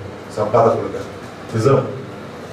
ఒకవేళ ఇంట్లో బాగలేకపోతే ఆసరా పెన్షన్, వికలాంగులు అయితే వికలాంగుల పెన్షన్, బీడీ వర్కర్స్ అయితే బీడీ వర్కర్స్ పెన్షన్, అది కాకుండా కళాకారులు అయితే కళాకారుల పెన్షన్, రైతు బంధు స్కీము, ఆ తర్వాత దళిత బంధు స్కీము, ఇలా రకరకాలైనటువంటి పథకాల ద్వారా వస్తున్నటువంటి ఈ సబ్సిడీల నుంచి ఎంతమంది సోమరులుగా తయారవుతున్నటువంటి విషయాన్ని కూడా దృష్టిలో పెట్టుకుని ఇది మనకు తెలియకుండా ఒక కార్చిచ్చులా వ్యాపిస్తూ ఉంటుంది భారతదేశం అంతటా అని చెప్పినటువంటి పొత్తూరు సుబ్బారావు గారి యొక్క అభిప్రాయంతో మనందరం కూడా ఏకీభవిస్తాం. మనకు కావాల్సింది దేశం అగ్రగామిగా ముందుకు సాగడానికి కావాల్సినటువంటి పథకాలే కానీ స్వార్థం కోసమనో ప్రయోజనం కోసమనో లేకపోతే ఓట్ల కోసమనో లేకపోతే చాలా చిన్న చిన్న విషయాల్లో మనం ఉడబడిగా చేసుకోవడానికి మనకు వచ్చేటువంటి సబ్సిడీలు రిలీజ్ చేయడం కానీ లేక అమౌంట్స్ రిలీజ్ చేయడం కానీ అంత భావ్యం కాదని చెప్పినటువంటి విషయం చాలా గొప్పగా చెప్పారు. తర్వాత గర్వంగా చెప్పారు, చాలా గట్టిగా చెప్పారు, ఘనంగా చెప్పారు, ధైర్యంగా చెప్పారు. ఇది చాలా ముఖ్యమైనటువంటి విషయం. అందుకని ఈ అక్షరం అమృతం అనేటువంటిది సార్థక నామధేయంగా ఉంది ఈ పుస్తకానికి. ఇలాంటి పుస్తకాలు మరిన్ని రాయాలని, ఈ పుస్తకం 10వ పుస్తకం, మీరు 10వ పుస్తకం కాకుండా కనీసం మీ యొక్క జీవితంలో 25 పుస్తకాలు రాసేటువంటి స్థాయిలో మీరు ఉన్నప్పుడు కూడా నన్ను దయచేసి పిలవండి, నేను రాయడానికి ప్రయత్నం చేస్తాను జీవించి ఉంటే. కానీ సుబ్బాయమ్మ గారిని చూసిన తర్వాత మాత్రం నాకు అనిపిస్తుంది నేను తప్పకుండా దీవించుంటానని. అమ్మ, మీరు ఇవాళ మాకు ఎంతో స్ఫూర్తిని అందిస్తూ ఉన్నారు. మీరు నడిచి వచ్చిన తీరు, మీరు కూర్చున్న తీరు, సంస్కారం పొందిన రీతి, నా సుబ్బారావుని ఆశీర్వదించిన తీరు, ఈ సభలో మీరు ఉన్నటువంటి ఉందాలను అవన్నీ చూస్తే మేము కూడా అలా ఉండడానికి కావాల్సినటువంటి శక్తిని, ఆ ఉత్సాహాన్ని భగవంతుడు మాకు అందించాలని చెప్పి మీ ద్వారా స్ఫూర్తిని పొందుతూ సభకి మరొకసారి నేను నమస్కారం చేస్తూ ఎక్కువసేపు మాట్లాడమైనటువంటి సమర్థసింగ్ గారు, ఎందుకంటే కవులందరూ కూడా వారి సత్కారం కోసం చెప్పని ఇక్కడ ఆపి పెట్టబడ్డ వాళ్ళలాగా నాకు కనబడతా ఉంది. కాబట్టి వాళ్ళలా ఉండకుండా ఉండడానికి వీలుగా క్లుప్తంగా ఈ వేదిక మీద వాళ్ళందరం కూడా తమ యొక్క అక్షర విన్యాసాన్ని సాగించాలని చెప్పి మనవి చేసుకుంటూ పొత్తూరు సుబ్బారావు గారికి శుభాకాంక్షలు, అమ్మగారికి సాష్టాంగ ప్రణామాలు సమర్పించుకుంటూ ఈరోజు సుభాష్ గౌడ్ కూడా ఈ వేదిక మీద ఉండడం, నేను సుభాష్ గౌడ్కి చాలాసార్లు చెప్తాను, ఆయన ఒక సుమనస్కుడు, ఆయన కూడా ఒక సౌజన్యమూర్తి. ఈ వేదికలు ఎక్కేవారు కాదు ఆయన, దండలు వేసుకునేవారు కాదు ఆయన, దండలో వాయించుకునేవారు కాదు ఆయన. కానీ వాళ్ళ వేదిక మీదకి వచ్చినందుకు నేను కాదు ఆయనే ముఖ్య అతిథి అన్నంత ఆనందంగా ఆయన మాట్లాడుతున్నారు, నేను మాట్లాడుతూ ఉన్నాను పుస్తకాన్ని ఆవిష్కరించి. మరొకసారి మీకు అందరికీ నా నమస్కారం తెలుపుకుంటూ సెలవు. దేశంలో మేధావుల సంఖ్య తగ్గిపోతూ అబద్ధాల కోరతనంతో నడుస్తున్న ఈ దేశ రాజకీయాల గురించి చెప్పినట్టు చెప్పనట్టుగా చెబుతూ పథకాలతో పతనమవుతున్న ఈ సమాజాన్ని చాలా స్పష్టంగా మనకు తెలియజేస్తూ కవులు ఈరోజు తమ బాధ్యత ఏమిటి అనేది గుర్తించాల్సిందిగా కోరుతూ తన ఉపన్యాసాన్ని కొనసాగించిన పెద్దలు రమాచారి గారికి ధన్యవాదాలు తెలియజేస్తూ, అందరి బంధువు, అందరి వాడు లేదు కాదు, ఈ రెండు మాటలు ఆయన దగ్గర లేదు. అంతటి సేవా తత్పరులు, మౌనత వ్యక్తి, రమణాచార్య గారి కంటే ఉన్నతమైన వ్యక్తి, మించిన వ్యక్తి ఈ ఆవిష్కరణకి అప్పుడు ఉంటారని అనుకున్నాను. వారు ఈ సందర్భంగా వచ్చి ఈ పుస్తకాన్ని ఆవిష్కరించడం నిజంగా గొప్ప ఉత్సవంగా నేను భావిస్తున్నాను. అలాగే అక్షర ప్రేమికుడు, అజాతశత్రుడు వైశా దేవదాస్ గారు ఎప్పుడు కవిత్వం ఏం రాస్తావయ్యా, వ్యాసాలు కూడా రాయాలని ప్రోత్సహిస్తే ఆ ప్రోత్సాహాన్ని అందుకొని వ్యాసం రాయడం మొదలుపెట్టి గత దశాబ్దం కింద రాసిన వ్యాసాలని దిగుచ్చి ఈ రోజున మన ముందర అక్షరం అమృతం అన్న శీర్షికతో మనకు వ్యాస సంపుటిని అందించారంటే దానికి ప్రేరణ కలిగించింది దేవదాస్ గారు.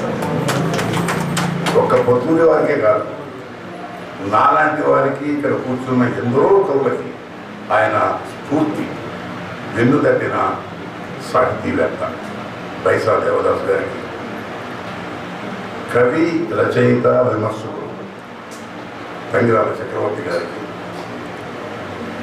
సభా నిర్వహణలో తనదంటూ ఒక ప్రత్యేకమైన శైలి అలవర్చుకొని ఈ రోజున జంట నగరాల్లో కవి సమ్మేళనం నిర్వహించాలన్నా, సభని నిర్వహించాలన్నా, సంస్థ ఏదైనా కానీ పెద్దూరి వెంకటదాసునే పిలుస్తున్నాను. అంటే ఆయన ఎంతటి ఎక్స్పర్టైజ్, అది కూడా ఒక చాలా గొప్పండి. ఆ ప్రక్రియ కూడా సభ నిర్వహించడం చాలా గొప్ప ప్రక్రియ.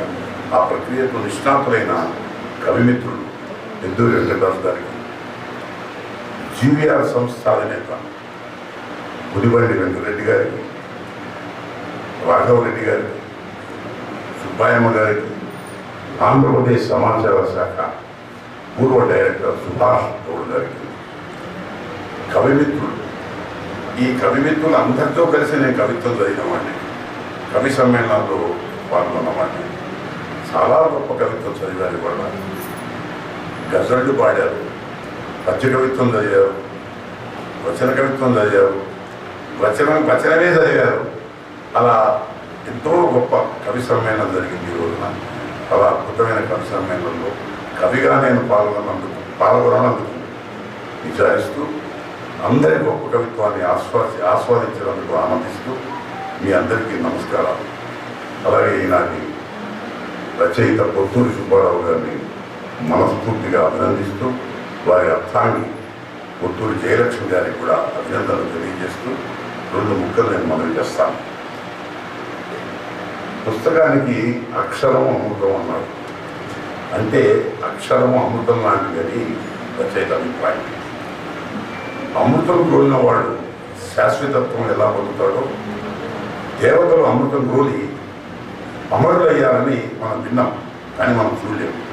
కానీ అక్షరోపాసన చేసిన వాడు మాత్రం తప్పకుండా కీర్తిని ఆర్జిస్తాడు, జ్ఞానాన్ని ఆర్జిస్తాడు, జ్ఞాన ఖని అవుతాడు, తన కాళ్ళ మీద తను నిలబడే శక్తిని సంపాదించుకుంటాడు. అటు అక్షరం అంత గొప్పది.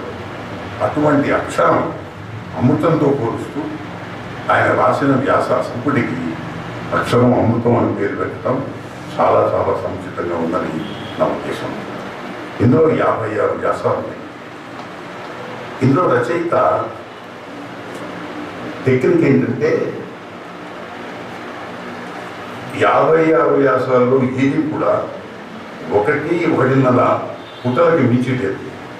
నిడివి విషయంలో రచయిత తీసుకున్న శ్రద్ధ, జాగ్రత్త చాలా గొప్పగా నాకు అనిపించింది. వారు తీసుకున్న అంశాలన్నీ కూడా 10, 12 పేజీలు, 15 పేజీలు, 20 పేజీలు రాయాల్సిన సబ్జెక్టు వారు తీసుకున్నది ప్రతిదీ కూడా. అటువంటిది ఒక పుటలో సంగ్రహీకరించడం అంటే, దాంట్లో ఎస్ఎస్ తీసుకొచ్చి అందులో చెప్పడం అంటే రచయితకు ఉన్న శక్తి, రచనాశక్తి చాలా గొప్పది. పొత్తూరు సుబ్బారావు గారు ఈ విషయంలో మనస్ఫూర్తిగా అభినందిస్తున్నాను. ఈ అమృతానికి అక్షరం అమృతం అనుకున్నాం కాబట్టి ఈ అమృతానికి సాహిత్యం, భాషా సంస్కృతి, దేశభక్తి, మానవీయం, రాజకీయం వంటి ఫ్లేవర్స్ని యాడ్ చేసి పంచామృతాన్ని వడ్డిస్తున్నారు పొత్తూరు సుబ్బారావు గారు. ఇందులో ప్రతి వ్యాసం కూడా సామాజిక స్పృహతో రాసినది.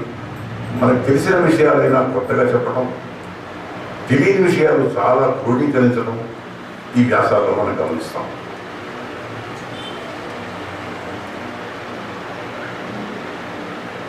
ఇందులో కొన్ని విషయాలు, 2-3 విషయాలు ప్రస్తావిస్తాను. భగవంతుడిని కీర్తిస్తూ పాడే భక్తి పాటల్ని సంకీర్తనలు అంటాం. ఈ సంకీర్తన ప్రక్రియకి ఆద్యుడు అన్నమయ్యని, ఆయన 32,000 సంకీర్తనలు రాశాడని, అందులో కేవలం 14,000 సంకీర్తనలు లభ్యతలో ఉన్నాయని ఒక వ్యాసంలో తెలియజేస్తారు. అదే వ్యాసంలో నమో నమో రాఘవాయ అన్న త్యాగయ్యది మొట్టమొదటి సంకీర్తనగా కూడా తెలియజేస్తారు. ఈ విధంగా కొన్ని తెలియని విషయాలు, అంటే మీలో చాలామంది తెలిసి ఉండొచ్చు, నాకు తెలియని విషయాలు ఏవైతే నేను తెలుసుకున్నానో, ఏవి నాకు కొత్తగా అనిపించినాయో ఆ విషయాలను మాత్రమే ప్రస్తావిస్తాను. అలాగే కరుణశ్రీ జంధ్యాల బాబాయ్ శాస్త్రి గారు వారి గురించి రాస్తూ, వారు అమృతం, వారి కవిత్వం అమృతం, వారి ప్రతి అక్షరం కూడా అద్భుతం, కరుణాత్మకం. వారు రాసిన పుష్ప విలాపం చదవని వాళ్ళు కానీ వినని వాళ్ళు కానీ ఉంటారని అనుకోండి. కానీ అందులో కూడా ఒక పువ్వు తనను కోస్తున్నప్పుడు అది పడే బాధ, అది పడే వేదన, ఆవేదన ఎంత గొప్పగా వర్ణించారంటే, ఎంత కరుణాత్మకంగా వర్ణించారో మనందరికీ తెలుసు. అదే జంధ్యాల బాబాయ్ శాస్త్రి గారు సామాజిక స్పృహతో రాసిన పాకీ పిల్ల అనే కావ్యం కూడా వీరు వారి వ్యాసంలో ప్రస్తుతించారు. అంటే ఆ రోజుల్లో బాబాయ్ శాస్త్రి గారు రాసిన కవిత్వంలో, పద్యాల్లో, కావ్యాల్లో ఎంతటి సామాజిక స్పృహ ఉందో వారు వెలుగులో తీసుకొచ్చారు. పాకీ పిల్లలో అనిపించు నిన్ను వికసింపజూతుడు అమ్మ, నిరసింపజూతుడు అమ్మ, పాకీదే కదా మాకు మా జనని బాల్యం అనుకుంటుంది. ఒక పాకీ స్త్రీని కన్న తల్లిగా చూడటం, కన్న తల్లిగా అభివర్ణించడం, అది జంధ్యాల బాబాయ్ శాస్త్రి గారికి చెల్లింది. ఆ విషయాన్ని పొత్తూరు సుబ్బారావు గారు మనకు తెలియజేయడం చాలా గొప్ప విషయం. ఇంకోటి ఈ వ్యాసంలో ఇంకోటి ఏమంటారంటే, వాగ్దానం చిత్రంలో రేలంగి గారి మీద చిత్రీకరించిన హరికథ చాలామందికి తెలుసు. అది 1 నిమిషాల హరికథ, అందరం మనం వినే ఉంటాం. అది శ్రీశ్రీ రాశారు ఆయన. అయితే ఆ శ్రీశ్రీ రాసిన హరికథలో జంధ్యాల బాబాయ్ గారు రాసిన ఒక పద్యాన్ని వాడాడు ఆయన. అది ఆ పద్య పంక్తులు చాలా చాలా ఫేమస్, చాలా ప్రాచుర్యం పొందిన పెళ్ళు అనే వెళ్ళు గంటలు కల్లుమని గుబిల్లుమని గుండె నృపులకు చల్లుమని జానకీ దేహము నిమిషమనుండి జయము లయము భయము విశ్వయం గలవా అన్న పంక్తులు ఏవైతే ఉన్నాయో అది ఘంటసాల గారు పాడిన గొంతు నుంచి పాడిన పాట ఇప్పటికి కూడా మన చెవుల్లో ఇంగుమంటూ ఉంటుంది. శ్రీశ్రీ గారు ఆ పంక్తుల్ని తన పాటలో వాడుతున్నారు. అంటే ఇందులో ఒక విషయం ఏంటంటే, రహస్యం ఏంటంటే, పూర్వకాలంలో కవుల మధ్య ఎటువంటి వైషమ్యాలు కానీ శత్రుత్వం కానీ ఉండేది కాదు. ఒకరి కవిత్వాన్ని ఒకరు, ఒకరి పాండిత్యాన్ని ఒకరు తప్పకుండా ఆస్వాదించేవాళ్ళు, ప్రోత్సహించేవాళ్ళు, వాళ్ళని వెన్ను తట్టేవాళ్ళు. ఈ రోజుల్లో ఒకరి కవిత్వం ఒకటి చదవడు, అసలు ఒకటి కవిత్వం జోలికే ఒకటి వెళ్ళడు. ఎంతసేపు వాడి కవిత్వం చదువుకోవడం, వాడి కవిత్వం బాగుందా లేదా ఇదే డబ్బా తప్ప అరే పక్కవాడిని చదివే టైము కానీ ఆసక్తి కానీ అసలు ఉత్సాహం కానీ లేని కవిత్వం కవుల్ని మనం చూస్తున్నాం. అందరినీ కాదు, చాలామంది మంచి కవులు కూడా ఉన్నారు పక్క వాళ్ళని ప్రోత్సహించేవాళ్ళు. ఆ రోజుల్లో కవుల గురించి ఈ విషయాన్ని మనం గ్రహించాలి. ఆయన వ్యాసంలో రాశారంటే ఈ పాయింట్ రాశారంటే పూర్వం కవుల్లో ఎటువంటి సహృద్భావం ఉందో మనం అర్థం చేసుకోవచ్చు. అలాగే గురజాడ వారి గురించి ప్రస్తావిస్తూ సామాజిక స్పృహతో సమాజాన్ని ఉద్ధరించే ధ్యేయంతో గురజాడ వారు రాసిన కావ్యాల గురించి ప్రస్తావిస్తూ కన్యాశుల్కంలో మధురవాణి పాత్రలు కానీ బుచ్చమ్మ పాత్రలు కానీ స్త్రీ సముద్ధోరణకి వారు సమాజంలో వారి పాత్రల ద్వారా ఎంత గొప్ప సందేశాన్ని వారు అందించారో అన్న విషయాన్ని కూడా పొత్తూరు సుబ్బారావు గారు ఇందులో చెప్పిన తీరు చాలా బాగుంది. అలాగే పూర్ణమ్మ పాత్రలో ఎంత గొప్ప సంఘ సంస్కర్తగా ఆయన బాల్యవాహం గురించి, ఆ రోజుల్లో ఆడవారిపై జరుగుతున్న అన్యాయాల గురించి ఆ గురజాడలో రాసిన ఆ గొప్ప సంఘ సంస్కరణని వెలుగులోకి తెచ్చి ఆ వ్యాసంలో మనం ఉంచారు. అలాగే గడియారం అందాక పెద్దలు ప్రస్తావించారు. గడియారం రామకృష్ణ శాస్త్రి గారిని ప్రముఖ సాహితీవేత్త, బహుముఖ ప్రజ్ఞాశాలి. ఆయన సాంఘిక సమానత్వ సిద్ధాంతానికి ప్రతీక అని మనందరికీ తెలుసు. కేవలం చెప్పడమే కాదు, ఆచరించడం. ఈ మధ్య చెప్పేవాళ్లే, ప్రవచించేవాళ్లే తప్ప ఆచరించేవాళ్లే. కానీ ఆ రోజుల్లోనే 1933లోనే ఆయన విధవా పునర్వివాహాన్ని సమర్థించి ఒక బాల వితంతువు వివాహం చేసుకుని ఆదర్శంగా నిలిచారన్న విషయాన్ని మనం ఈ వ్యాసం ద్వారా తెలుసుకోవచ్చు. అలాగే దేవాలయాలను సాంస్కృతిక కేంద్రాలుగా మనం ఆచరిస్తున్న సంప్రదాయాలు మన సంస్కృతి ఆనవాళ్లుగా దర్శిస్తూ రాసిన వ్యాసాలు చాలా విజ్ఞానదాయకంగా ఉన్నాయి. ఇందులో వరవడి అన్న పదానికి చక్కటి నిర్వచనం చెప్పాడు ఆయన. వరవడి అంటే నిఘంటువు ప్రకారం అక్షరము కుదురుకై, రాత కుదురుకై మేలి బంతి మీద చూసి రాసేది. అంటే ఒక పలక మీద ఆ ఈ అని మనం రాసిస్తే అది పిల్లలు దాని మీద అక్షరాలు దిద్దడాన్ని వరవడి అంటారు. అయితే సుబ్బారావు గారు దాన్ని ఎంత చక్కగా ఇంటర్ప్రెట్ చేశారంటే, ఒకరు ఒక దారిగా నడిస్తే అదే పాటలో మరి ఒకరు నడిచే పద్ధతిని వరవడి అంటారు అన్నాడు. ఇంకో మాట ఏమన్నానంటే, జంతువులైతే వాసనని బట్టి అదే దారిలో వెళ్తాయి, మనిషి మాత్రం ముందు వారి అడుగుజాలను అనుసరించి వెళ్తూ ఉంటారని వరవడికి కొత్త నిర్వచనం, కొత్త భాష్యం చెప్పిన వ్యాసం ఒకటి ఉంది. ఇందులో పేరు వరవడి. తర్వాత చలనచిత్ర సీమలో కూడా అనేక విషయాలను ప్రస్తావించాడు ఆయన. అసలు ఆయనకు తెలియని విషయం లేదు.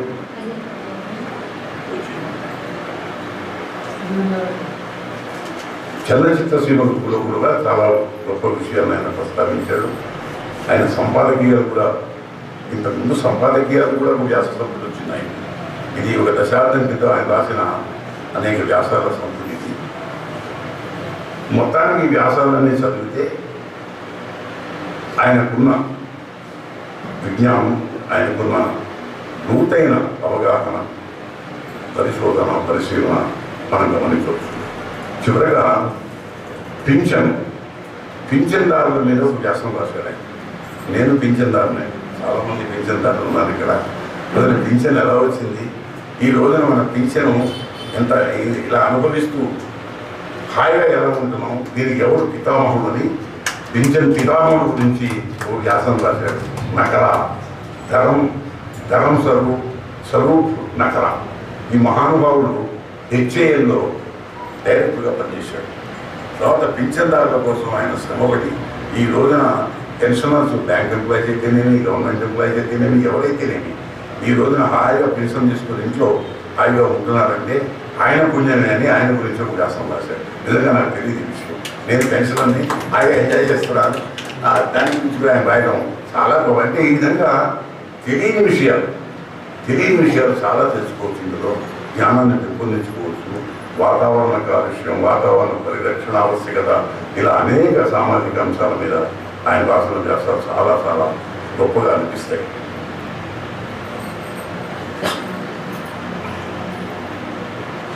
తర్వాత యాత్ర అంటే ఎక్కడికైనా ఊరికి వెళ్తే శరీరాన్ని మోసుకెళ్తాం కాదు, అక్కడ అనుభూతుల్ని మోసుకురావడం.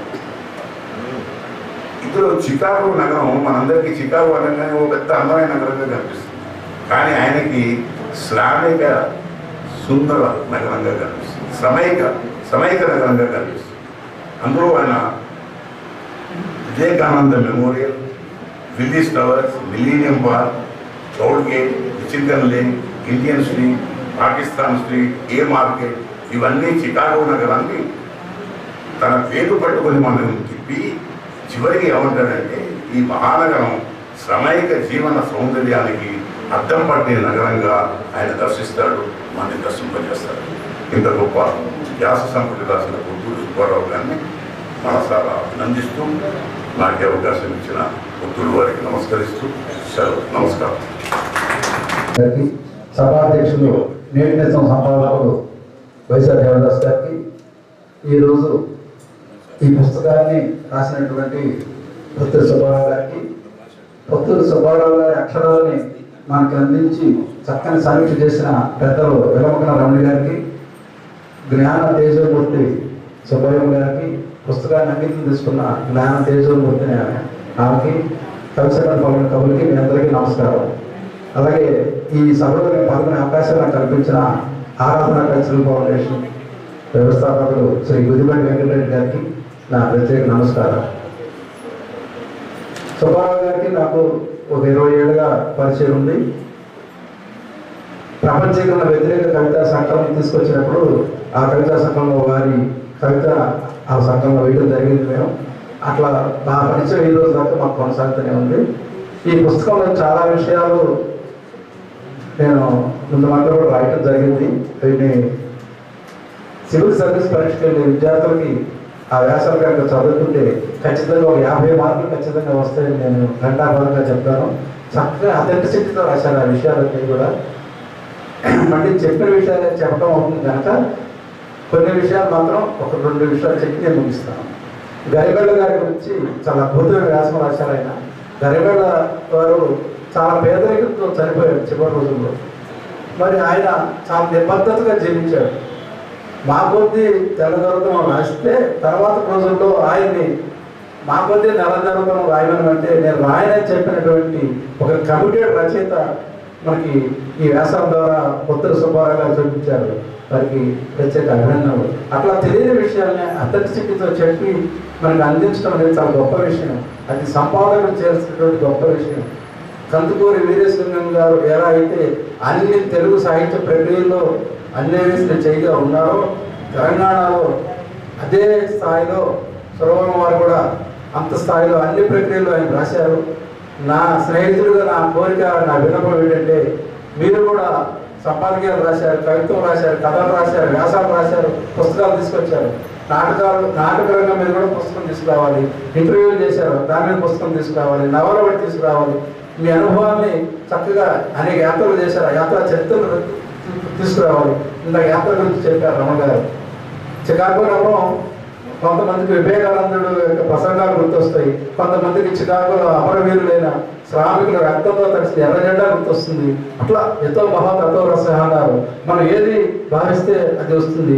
అట్లాంటి మంచి విషయాన్ని అథెంటిసిటీతో రాయడం చాలా గొప్ప విషయం. ఆయన ఎక్కడ రాజీ పడ్డారు. అట్లాగే వెంకయ్య గారు అనే ఒక నూతన సాహిత్య ప్రక్రియ ఆయన సృష్టించారు. ఎంతో మంది రాశారు. ఆ యొక్క వెంకయ్య గారి మీద పరిశోధన చేసి డాక్టరేట్ తీసుకున్నారు ఒక ఆయన. ఈ డాక్టరేట్ విషయంలో కూడా ఆయన చాలా నిబద్ధతతో ఉంటారు.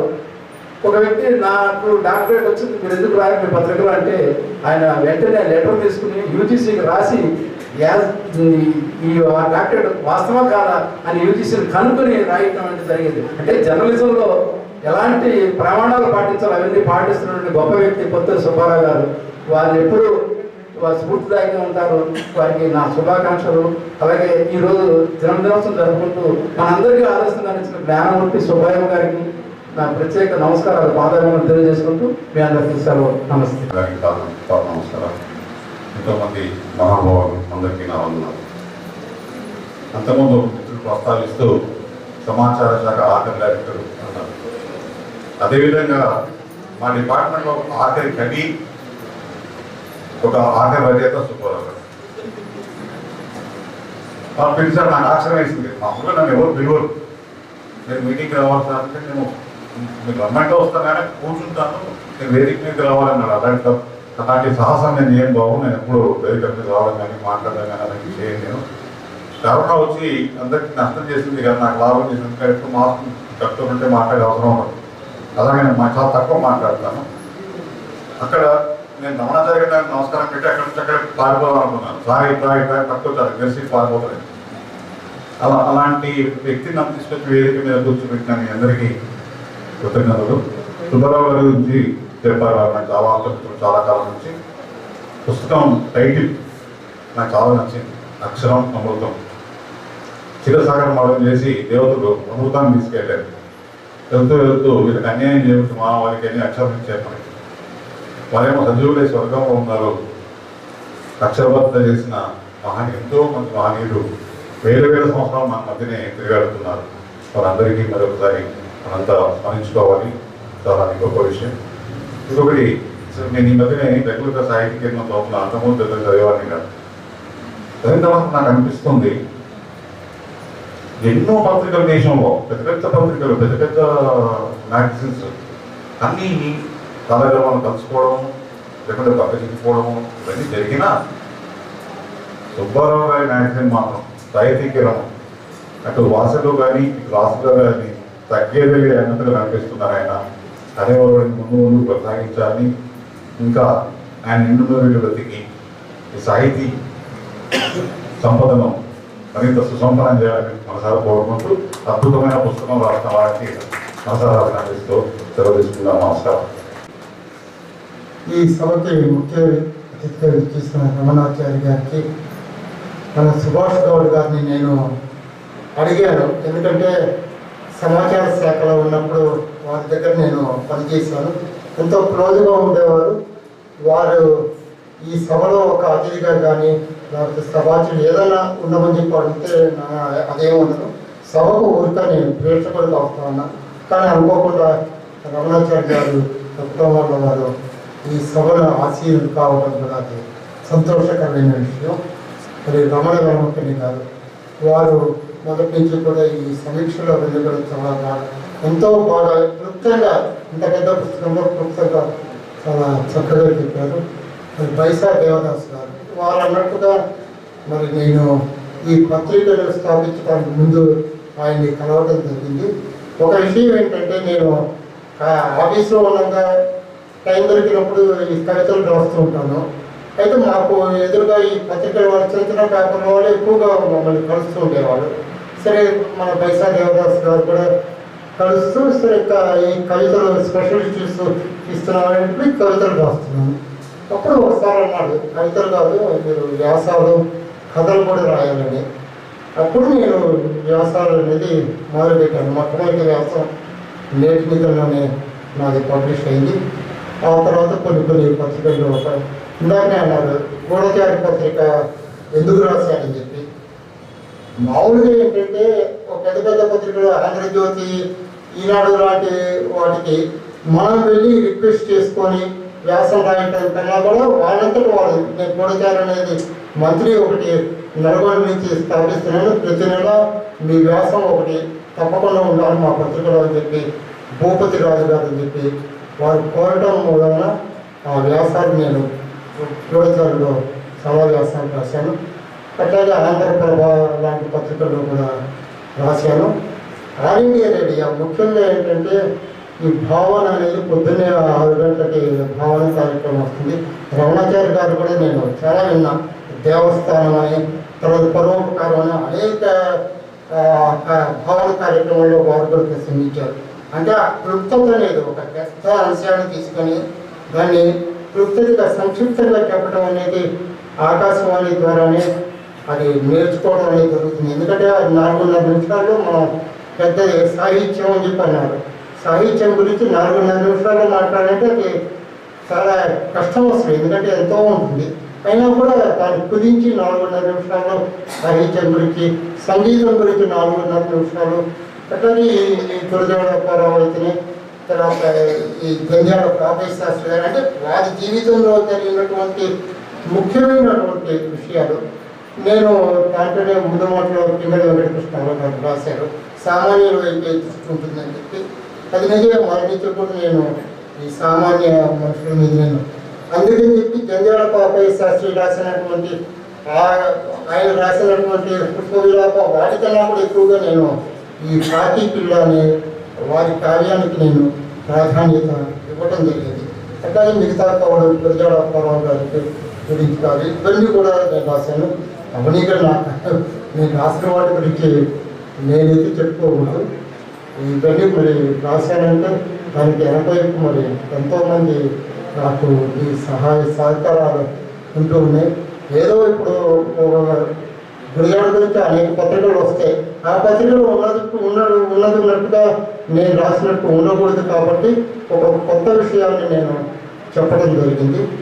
మరి ఈ వ్యాసాలన్నింటి కూడా దాని వెనకైపు ఉన్నటువంటి మా శ్రీమతి గారి కుటుంబ సభ్యులు అందరూ సహకారం ఉండటం వల్ల నేను ఈ విధంగా వ్యాసాలు రాయగలిగాను. తర్వాత ఈ కథలు కూడా కొన్ని రాశాను. మరి ఈ సభకి నా మిత్రుడు పెద్దూరు వెంకటదాస్ గారు, వారు నిజంగా ఏ పుస్తకం నేను రాస్తున్నప్పటికీ కూడా దానికి వెనక అనేక సజెషన్స్ కూడా ఇస్తూ ఉంటారు. మీరు ఇట్లా రాయాలి, అట్లా ఉంటే ఇట్లా ఉంటే ఇట్లా ఉంటే. ఆయన తక్కువగానే రాస్తున్నారు ఈ మధ్యకాలంలో, అయితే ప్రోత్సాహం ఎక్కువగా ఉంటుంది.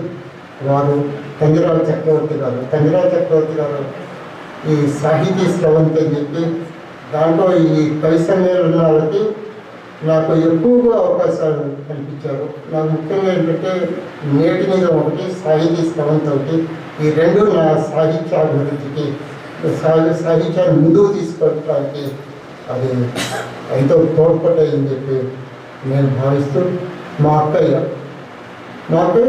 మరి రిటైర్ అయిన తర్వాత నుంచి ఆయన మరి మహిళా సభలో టీచర్గా పనిచేసి రిటైర్ అయినారు. ఆయన నాకు ఆశ్చర్యం వేస్తుంది. నవల ఇందాకనే చంద్రా చక్రవర్తి నవల ఆయన నవల రాస్తున్నది మా అక్కయ్య. అట్లాగే కవితలు రాసింది, కథలు రాసింది, ఇవన్నీ రాసింది. సరే తనకి అంకితం ఇస్తే తన బర్త్డే సందర్భంగా తనకు అంకితం ఇస్తే బాగుంటుంది. ప్రత్యేకంగా ఇదే రోజున ఈ పుస్తకావిష్కరణ పెట్టడం, మరి రమణాచార్య గారిని అడగటము, వారు వెంటనే ఒప్పుకోవడం. వారు అన్నారు ఇది ఇంతకుముందే ఇప్పుడు 10వ పుస్తకం 25 పుస్తకాలు కూడా నేనే ఆవిష్కరిస్తానని చెప్పి. అది నిజమే. మరి ఇంకా మరి కొన్నాళ్ళ పాటు ఒక 5-6 ఏళ్ల పాటు సక్రమంగా అంత రాయగలిగితే 25 పుస్తకాలు కూడా పూర్తవుతాయి. బాలగంగాధరయ్య గారు ఆయన రిటైర్ అయిన ఒక 3-4 ఏళ్లలో 10 పుస్తకాలు పూర్తి చేస్తారు. అంటే ఏంటంటే ఇదంతా కూడా ఇప్పుడు నటుడు దిలీప్ కుమార్ ఉన్నాడు. ఆయన ఇప్పుడు 30-50 ఏళ్ళ నుంచి సినిమా ఫీల్డ్లో ఉన్నాడు. ఆయన నటించింది 64 సినిమాలే. కానీ ఇప్పుడు ఎన్టీ రామారావు ఉన్నాడు, అక్కినేని నాగేశ్వరరావు. ఎన్టీ రామారావు మరి ఆ తర్వాత 400 సినిమాలు, ఈయన 200 సినిమాలు. ఇట్లా కొన్ని అనేక కారణాలు ఉంటాయి. తక్కువగా రచన చేయడానికి కానీ, ఎక్కువగా స్వీకరించాను.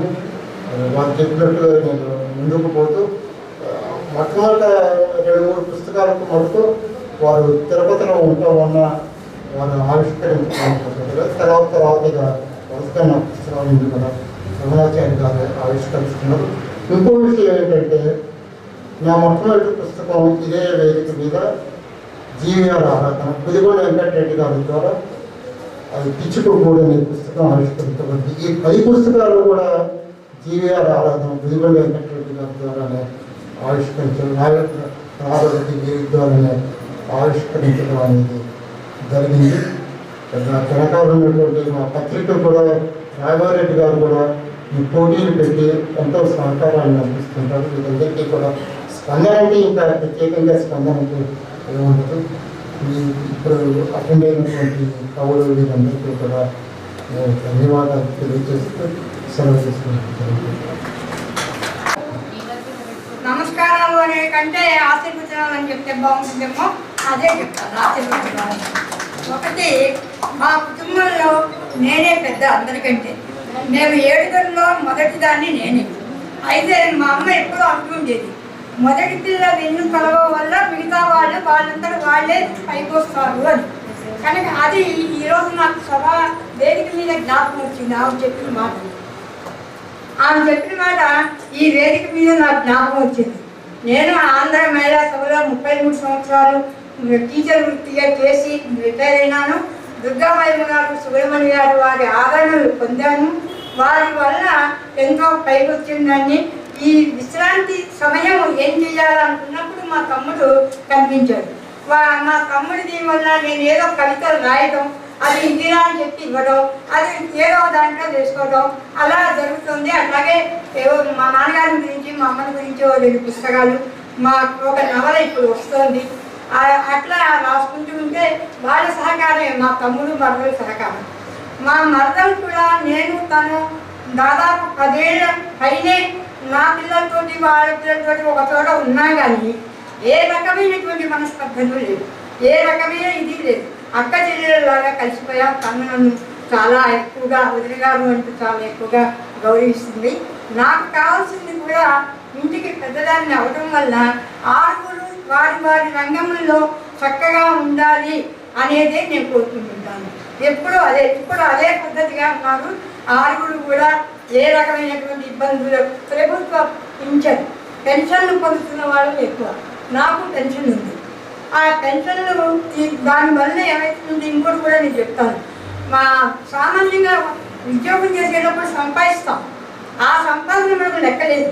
సంపాదించినట్టు ఖర్చు అవుతుంటుంది. కానీ వృద్ధాప్యంలో పెట్టేవాళ్ళెవరు, వృద్ధాప్యంలో చూసేవాళ్ళెవరు? కావలసిన మందులు 4 రకాలు కావాలంటే 4 రకాలు ఎందుకు, ఒక రకం చాలు కదా అంటాను. అందుకని ఇవన్నీ లేకుండా సంతృప్తిగా మా ప్రభుత్వ పెన్షన్ తీసుకుంటూ మేము ఈ రోజున ఇలా నిలబడగలిగా ఉంటే ఆ ప్రభుత్వం, నేను ఎప్పుడు అనుకుంటా ఆ పెన్షన్ అనేది ఈ మధ్య కాస్త తగ్గించారు. అది ఎందుకు తగ్గించారు? అది అలాగే ఉంటే బాగుండేది. ఉద్యోగం చేస్తున్నప్పుడు ఎంత ఇచ్చినా ఏం పర్వాలేదు, కానీ చెయ్యనప్పుడు కావాల్సిందే ఇప్పుడు. అందుకని వాటి వల్ల మేము చాలా ఇది పడుతున్నాం. అది అలాగే శాశ్వతంగా ఉండాలని కూడా కోరుకుంటున్నాం. ఆ రకంగా మా కుటుంబంలో మొత్తం ఇంకా దీనికి మూలం సాహితీ రంగంలో ప్రవేశానికి మూలం మా కుటుంబంలో అందరికంటే పెద్దవాడు పొత్తూరు వెంకటేశ్వరరావు గారిని మేము స్మరించుకోవాలి. మా పింతండి, మా నాన్నగారి తమ్ముడు, అంతకంటే మేనమావ అయిన అన్నాపురం శ్రీరామూర్తి గారు మా మేనమావ. ఆయన అష్టావధానం శతావధానం చేసి చాలా పుస్తకాలు రచించినటువంటి ఆయన. ఇట్లా వాళ్ళ స్ఫూర్తితోటి, వాళ్ళ ఆశీర్వచనాలతోటి ఈరోజు మా తమ్ముడు కానీ నేను కానీ ఈ వేదిక మీద నిలబడగలుగుతున్నాం, 2 మాటలు మాట్లాడగలుగుతున్నాం. కనుక అందువల్ల పెద్దల ఆశీస్సులు తప్పకుండా కావాలని కోరుకుంటూ, పెద్దలకు ఎప్పుడూ కూడా సేవ చేయడంలో ఏ రకమైనటువంటి విచక్షణ చూపించకూడదు అని అనుకుంటూ ఆ రకంగా నేను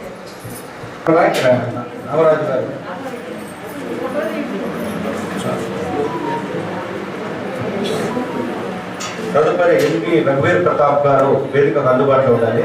రఘువీర్ గారు రండి, సరాసరి వేదికకు రండి. రఘువీర్ ప్రతాప్ గారు తదుపరి నామాల రవీంద్ర సూరి గారు ఉన్నారండి. రవీంద్ర సూరి గారు, కె విల్సన్ రావు గారు, శ్రీ విల్సన్ రావు గారు, శ్రీ గజవెల్లి గారు రండి సార్. గజవెల్లి దశరథరామయ్య. తదుపరి విద్యాధర్ గారు, జల్దీ విద్యాధర్ రావు ముందు పట్ల ఉన్నారా. తదుపరి బాలగంగాధరయ్య గారు రండి సార్. ఎం బాలగంగాధరయ్య గారు. తదుపరి కవయిత్రి శ్రీమతి శైలజా మిత్ర గారు వేదిక అందుబాటులో ఉండండి. వారు బాలగంగాధరయ్య గారికి సత్కారం.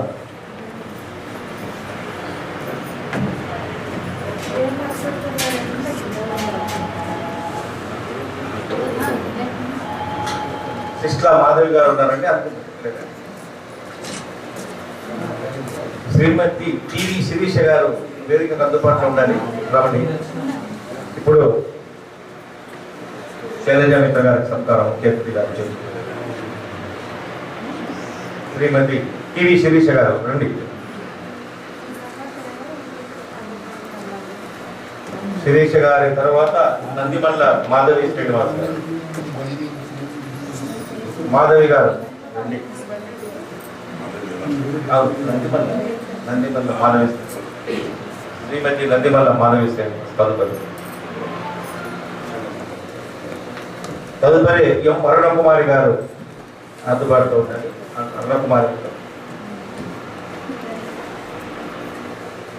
అరుణకుమారి తదుపరి పూర చిదంబరం గారు వేదికకు అందుబాటులో ఉండండి. అరుణకుమారి గారి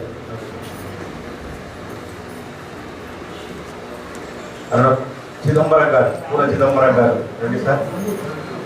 తదుపరి రమేష్ గారు, ఏ రమేష్ ఉన్నారా? చిదంబరం గారు అయినాక మీకు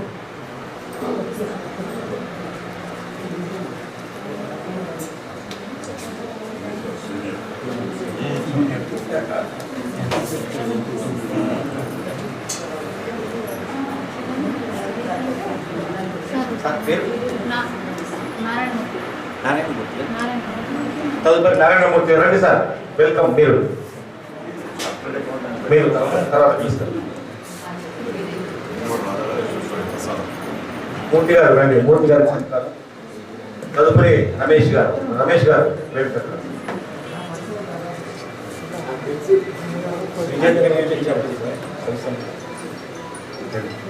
రమేష్ గారు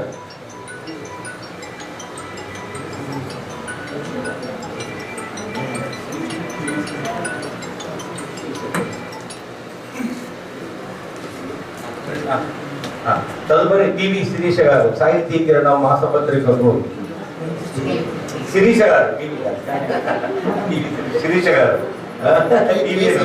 కే శిరీష. అదే సార్ చెప్పాలి, మీ ఇనిషియల్ తెలియదు. కే శిరీష గారు సాహితీ కిరణం.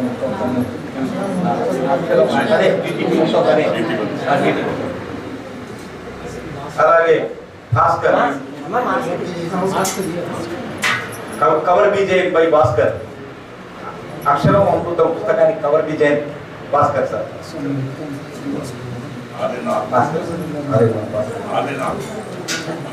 భాస్కర్ ఆనంద్ గారు.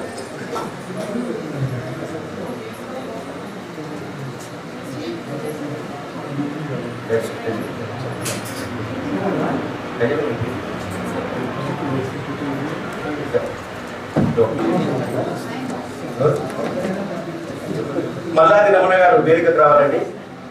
రమణ గారు రండి. మల్లాది రమణ గారు నాటకరంగా సీనియర్ మోస్ట్ రండి.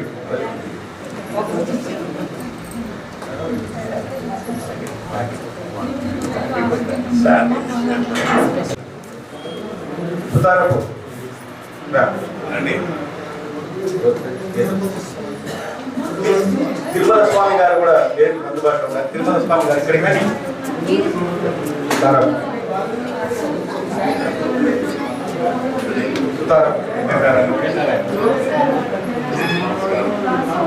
సో కవులు ఇంకా ఎవరైనా ఉంటే సత్కార కార్యక్రమం ముగిసింది. సత్కార కార్యక్రమం చివరగా వందన సమర్పణ అండి. తిరుమల స్వామి గారు ఒకరు మిగిలారు. తిరుమల స్వామి గారి సత్కారం చివరి సన్మాన అందుకునేటువంటి తిరుమల ఏకవాక్యం.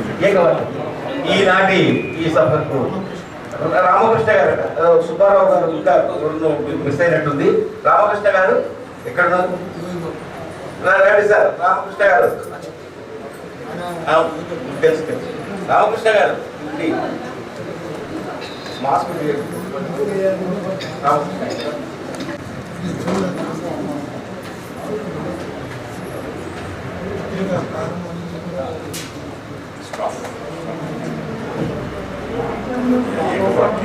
వందన సమర్పణ ఉభయ తెలుగు రమణాచార్య గారు ఆశీర్లైన సభలో వేదిక మీద అధ్యక్షులుగా మైసా దేవదాస్ గారు, రమణ గారు, గంగిరాల చక్రవర్తి గారు, పుత్తూరు గారు, పూర్వ డైరెక్టర్ గౌడు గారు, దుబాయ్ గారు, ఇలా మహామహులందరూ ఆశీర్లైన ఈ వేదికకు, తర్వాత వేదిక మీద ఉన్నటువంటి నాతో పాటు కవి సమ్మేళనంలో పాల్గొన్న మిత్రులందరికీ, ఇక్కడికి వచ్చినటువంటి అతిథులందరికీ, ప్రతి ఒక్కరికి, ప్రేక్షక మహాశయులందరికీ పేరు పేరు, అలాగే media, print media, electronic media, ప్రతి ఒక్కరికి పేరు పేరున ధన్యవాదాలు తెలుపుకుంటూ ఇంతటితో ఈ సభ ముగిసింది అని సభాముఖంగా ప్రకటిస్తున్నాం. థ్యాంక్ యూ అన్న. మేము చేసే వీడియోస్ మీ మొబైల్కి నోటిఫికేషన్గా రావాలనుకుంటే కింద కనిపిస్తున్న రెడ్ కలర్ సబ్స్క్రైబ్ బటన్ని క్లిక్ చేయండి. అదేవిధంగా పక్కనే ఉన్న బెల్ ఐకాన్పై ప్రెస్ చేయండి.